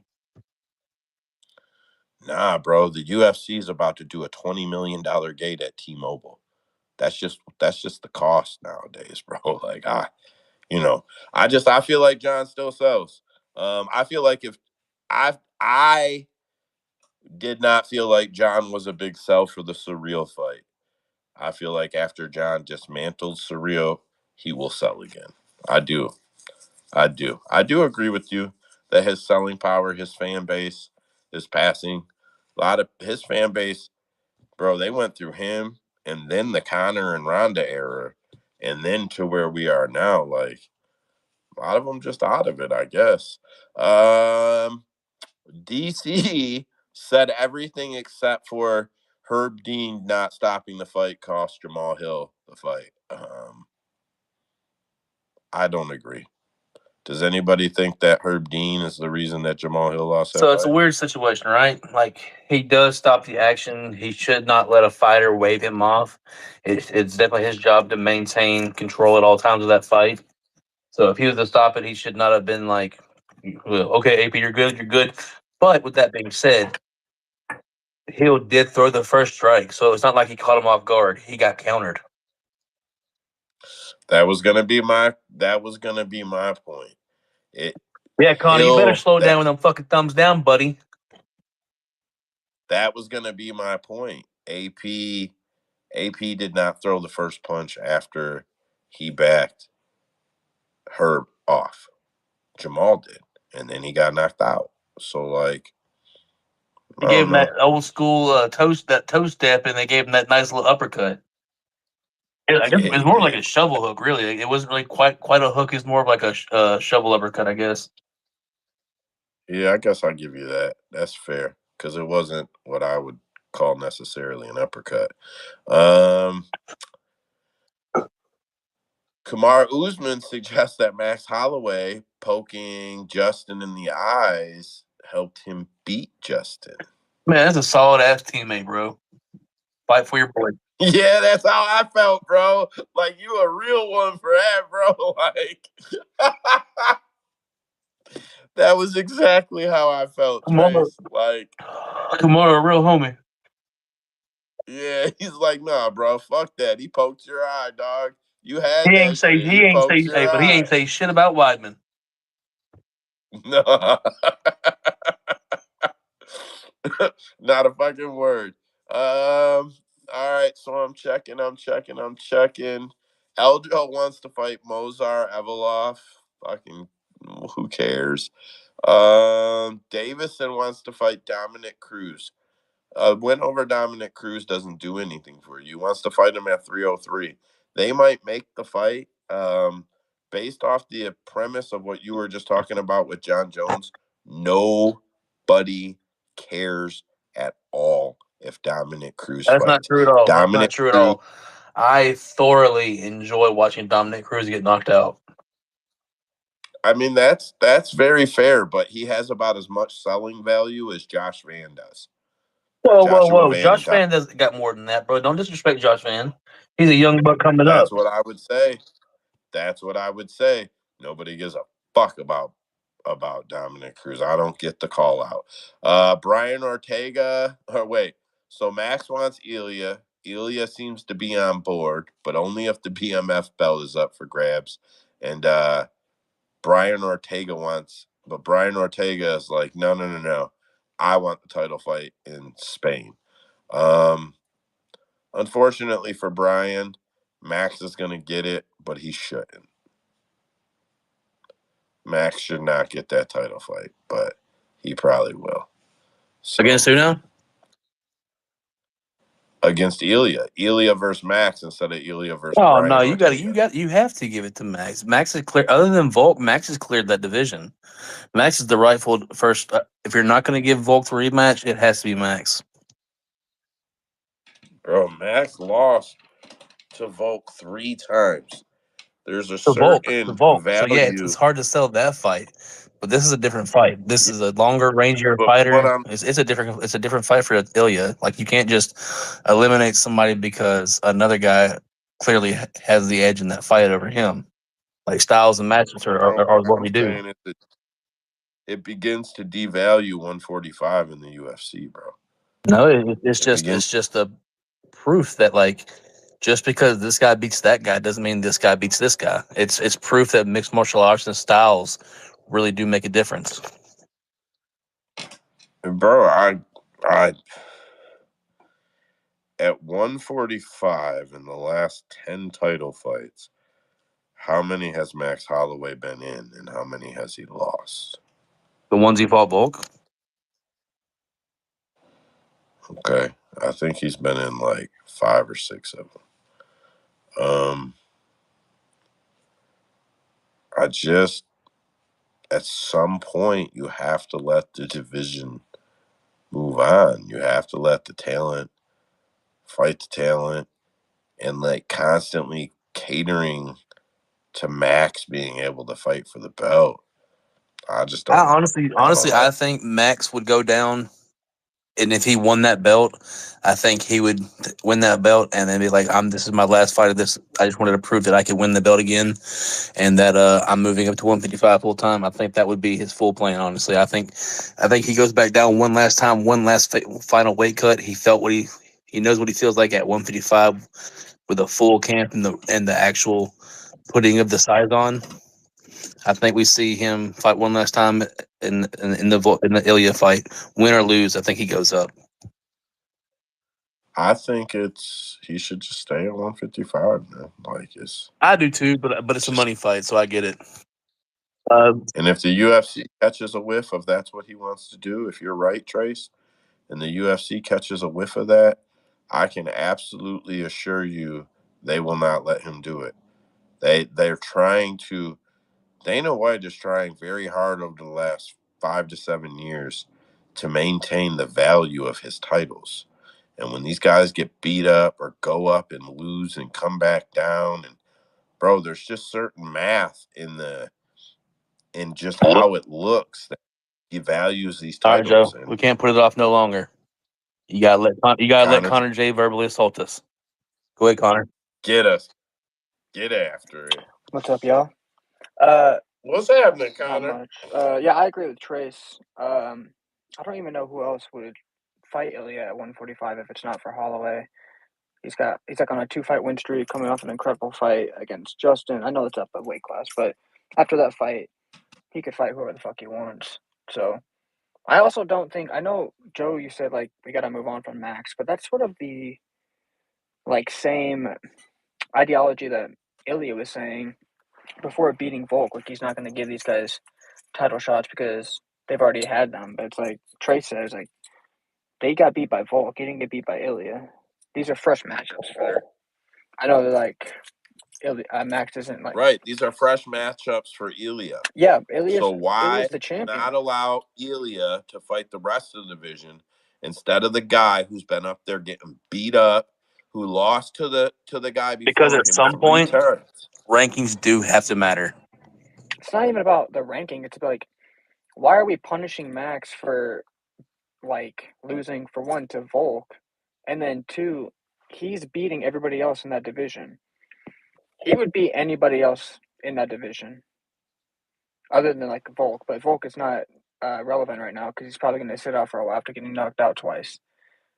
So you can Listen, what keep I'm feeding him trying to to Max, and he'll eventually have to fight Ilya, or you can just let him fight him now. Okay, so like here's what I'm trying to explain. From the UFC's point of view, you looked great at 155. And at some point there becomes some optics. If we send you down to 145 and you win the belt, it is basically like it's the concept of, well, if you just wait for the best guy to retire, then you'll be the best. It's the concept of, well, when Kobe Bryant retires, LeBron will be the best in the league. Well, LeBron was better than Kobe.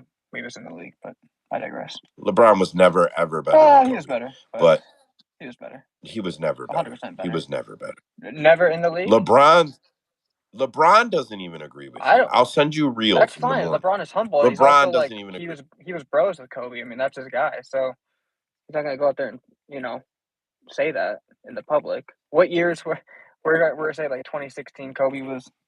Come on now. No, as soon as 2010 hit, at least LeBron was better. But anyways, go on. Nah, bro. It's the same thing as John Jones. It doesn't. Tom Aspinall gets to be the best heavyweight in the world when John Jones leaves, regardless. Oh God, I completely hate this logic. I can't stand it. But he gets to be. That's the truth, right? No, that's such. So we need Tom.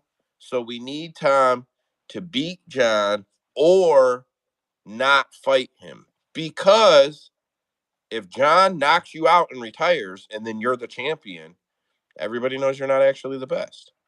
Everybody knows that. But what's that logic? Because the guy holding the belt is not left the best. With the belt, beating the guy that John beat for the belt. So we know John's not the best, right? What do you mean? What do you mean? That's the same logic.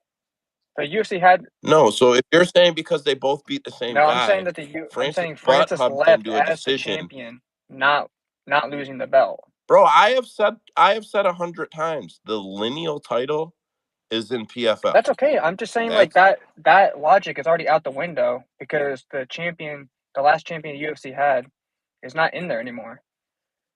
Also, no. So the new logic would be the last guy that Francis beat, he beat in a 5-round decision. Then John Jones showed up as well. And then John Jones showed up. So what? Didn't you just say 2016 when Kobe was in the league? Francis's knees are never going to be any better. I think they're fucked. I think LeBron was better in 2010. Fuck his knees. They'll never be any better. So they are what they are. John came in and beat Surreal in like 27 fucking seconds. So with that logic, it's clear that John is better than Francis. Oh, absolutely. Absolutely not. But the lineal title, yes, Francis took the lineal title. And yes, he did run from John Jones. Oh God, no. Bro, what a coincidence. Listen, what a coincidence John comes up to fight at heavyweight as soon as Francis leaves. Come on now, let's be real. Also, bro, let's be real. John Jones said, let's be real. John Jones gave a return date a year before Francis left. John Jones was out for 3 years. Bro, he put on 55 fucking pounds.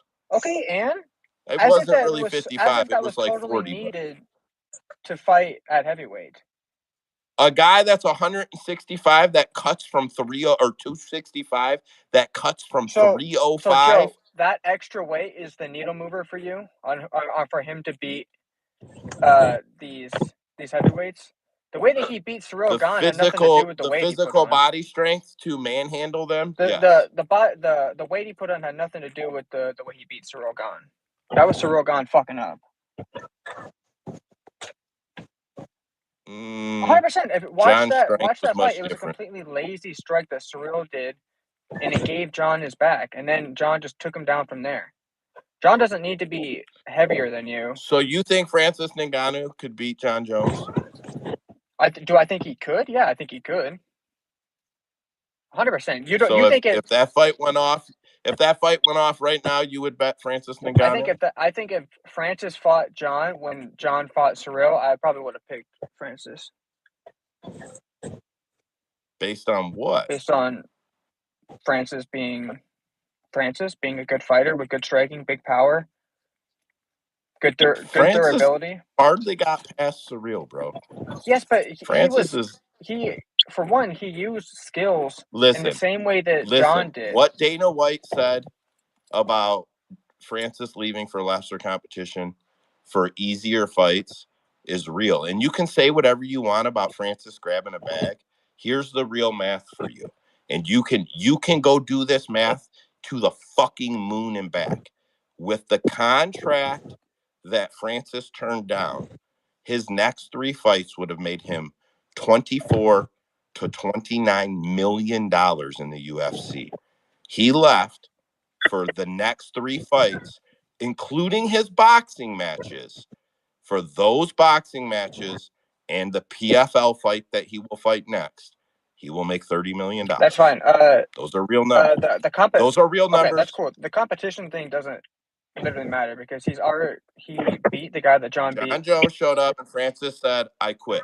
No, I'm not Francis defending. was winning in the heavyweight division while John was sitting out, and then the competition thing is irrelevant because he's already beaten the guys that John is begging to fight. A 40-year-old Stipe going to fight a worse version than Francis beat. Stipe in his prime beat the dog shit out of Yeah, and then Francis beat him even easier. Francis clipped him. Francis demolished. That was a horrible fight by Stipe. He destroyed Stipe in that second fight. Yeah, well, I'm not going to discount that the way you don't want to discount Surreal. Stipe just made a mistake. Oh, I mean, that's all that happened. There's no way. You got to watch. I know you're trolling. That's what happened. You're trolling right now, but if you watch the fight, Stipe fought horribly. Or he got. I wouldn't say he fought horribly. He got beat horribly. All right, last thing we got, because me and you will do this for. The very last thing we got is Tatiana Suarez is ready to return, and she expects to get a title shot. I think Tatiana Suarez will beat Weili. Trace, what do you think? I think I took out a future prop on Tatiana Suarez around November, I think it was, to be the champion by the end of 2024. So I would say I agree with you. Sir. Yes, sir. Plus 550, I think it was. So I do think that Weili has a few edges. I do think that Tatiana has a few edges. I do think it's a really good fight, and I'm a huge Tatiana fan. Like, Tatiana is, dude, I don't know. She's on my very top shelf of fighters. I fucking love her. But Weili has a couple edges, but when Weili shoots the takedown and probably gets it, she loses the scramble and probably gets submitted, in my opinion. Let me tell you something, Joe. When I seen Yhonata getting takedowns and control time on Weili because of exhaustion was all I needed to see.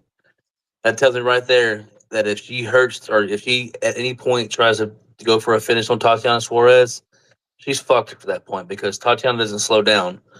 And I don't think she's gonna have to. I think once she has an opening on Weili, I think she mauls her. Yeah, that's kind of where I was going. Is even if Weili can hit the takedown, which I think she's got like legit solid takedowns. Like, I think she can be taken down. But Weili's edge would be, all right, I've got to take her down, and I've got to try to control the fight. Weili's biggest edge is that she's usually stronger than the other girl, and I just don't know that. I don't know, like, maybe strength, like lifting-wise, she might be stronger, but as far as, like, core strength and grabbing a hold of somebody being stronger, I think Suarez is going to have the advantage there. Well, yeah, and that's why I'm saying I think the takedown would happen. Like, the raw, I'll get you there. I do think Weili could take her down, but I think Weili loses the scramble as soon as it gets to the ground, and it goes horribly for her from there. Like that's kind of what I was saying. The same thing you are. Like, she has the strength, she has the technique. She's strong enough. If she shoots the takedown, she could get it. And the reason I think she would shoot the takedown is because I think that the plan would have to be to try and control Tatiana. Well, see, I Because don't if you think it's can't gonna be control a her, I don't think it's gonna be a cakewalk. I think it's from the start. It's gonna be an uphill battle for Suarez. Like I said, she's gonna have to go through a little bit of struggle, a little bit of trial to make sure that she is legit. Because I do think in the first round it is definitely going to be Weili's fight. I think it's how Tatiana Suarez reacts to the pressure and the power coming back her way. But like I said, once she slows down, I think Suarez takes probably rounds 3, 4, and 5 if she doesn't get the finish before then.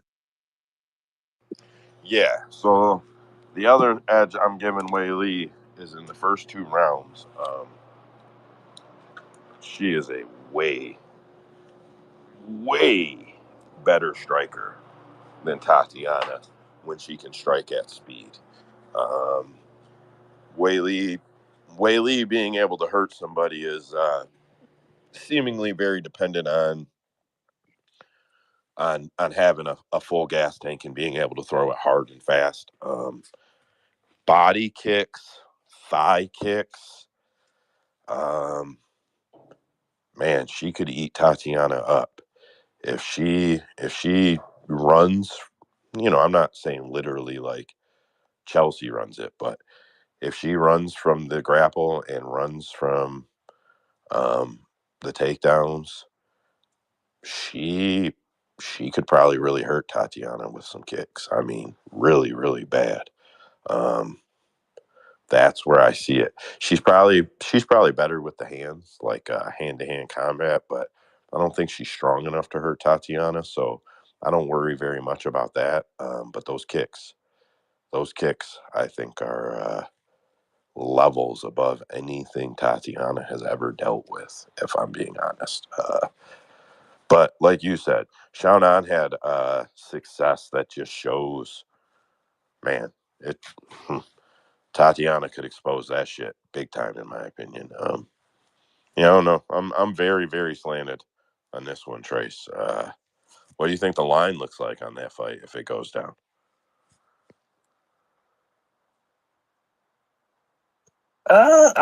Maybe I'd say minus 130, minus 140 Zhang. I would say I would Yeah, say it's a little bit it's more of a pick, a little bit more than a pick 'em for in favor. Yeah. Whaley. Yeah, you'd have to favor her. I mean, there's no way they could not favor her. I'm just wondering how good of a number you think we'd get on Suarez. I don't think you'd get her at more than like plus 115, plus 125. I don't think you'd see her anywhere past that. I don't know. I think we're going to see the public go one way or the other. I don't know that it's going to be contested. I think people are either going to be all in on Zhang or all in on Whaley or So Suarez. here's my prediction if we can remember it. If that fight goes down, whoever opens as the dog, that everybody bets them. Everybody finds the reason that they win. If Tatiana opens at plus money, everybody will be on Tatiana because it is a close fight. And you can paint it for both sides. And there is legit case for both sides in this one. The path to a finish, in my opinion, way favors Tatiana and Les Whaley with them kicks, like I said. But if Whaley opens at plus money, everybody will hammer her. I really believe that. I believe that it is that close of a fight that the dog will flip, and that's who everybody will be on because they were the dog. And it will be that, oh, hell no reaction. I really believe that shit. Whatever, maybe I'm crazy, but I believe that shit. For what it's Um, worth, I think that's one of the fights where you can justify whoever is the dog is where the money should go. that's what I'm saying. Like, it doesn't matter who the dog is. That's who people are betting. They're just going to be like, you know what? That's the one. So that's all I got. That puts us at 3.5 tonight. Andrew dipped out earlier. Fucking Usman's off the mic. So fuck, I appreciate you sticking around the whole time. Trace Connor been here a while. Dead Pick's down there. Usman's back. I think Gary's been here the whole time. I can't see his name down there because of my phone, but quit QZ's. Man, I appreciate all you guys being in here. YouTube's picking up a little bit, man. we've been getting 50, 60 hits a week, listens. Everybody's being there for more than a minute. We're collecting some hours per week. Space has been growing. Even on these shit weeks, we've been hitting 100 listens. Doesn't sound like much, but like you guys got to think on good weeks, we get 1,000, 1,200 listens we've seen on these spaces. So we really appreciate you guys showing up for these slow ones. I'm not going to overpromise with the website. Development is done. Well, the pieces are done. Getting them put together seems to be a slower process than I've been prepared to fucking deal with. But whatever, I'm fucking way committed, and it's always next week. So hopefully next week, big update. Trace, you got any plugs? Oh, Usman might do cash or trash after the card on Sunday, 10 p.m. Eastern, 7 p.m. Pacific. It's a fun little space. I really enjoy when I can get in there, and even when I can't talk, I really enjoy it. It's a great space. Trace, you got anything before we go? Yeah, I always enjoy the cash or trash space on Sundays when Usman decides to do them. But yeah, man, I think it's gonna be an interesting card. I don't think it'll be too bad. It's like you said, not a lot of name value, but these are usually the cards that have a lot of bangers on them. So could potentially be a fun card, man. Who knows? But yeah, man, capmma.com, Twitter, YouTube, Rumble soon. Yeah, man. So we will be on, not to cut you off, but to throw that out there real quick, Trace. We will be going live when all is said and done. We will be on Facebook, Twitter, TikTok, Rumble, and YouTube. When we go live, ideally, we would like to be on Facebook, Rumble, YouTube, and Twitter. So those are the goals. We'll finish working out YouTube over the next couple weeks, and we'll roll right into Rumble. Sounds like a plan. All right, man. I appreciate everybody hanging out and everybody that grabbed the mic and talked these fights with us, man. Always a good time, guys. Yeah, see y'all Sunday, and if not, we'll see y'all next week. Have a good week, guys, and good luck and beat these bookies. Later on, boys.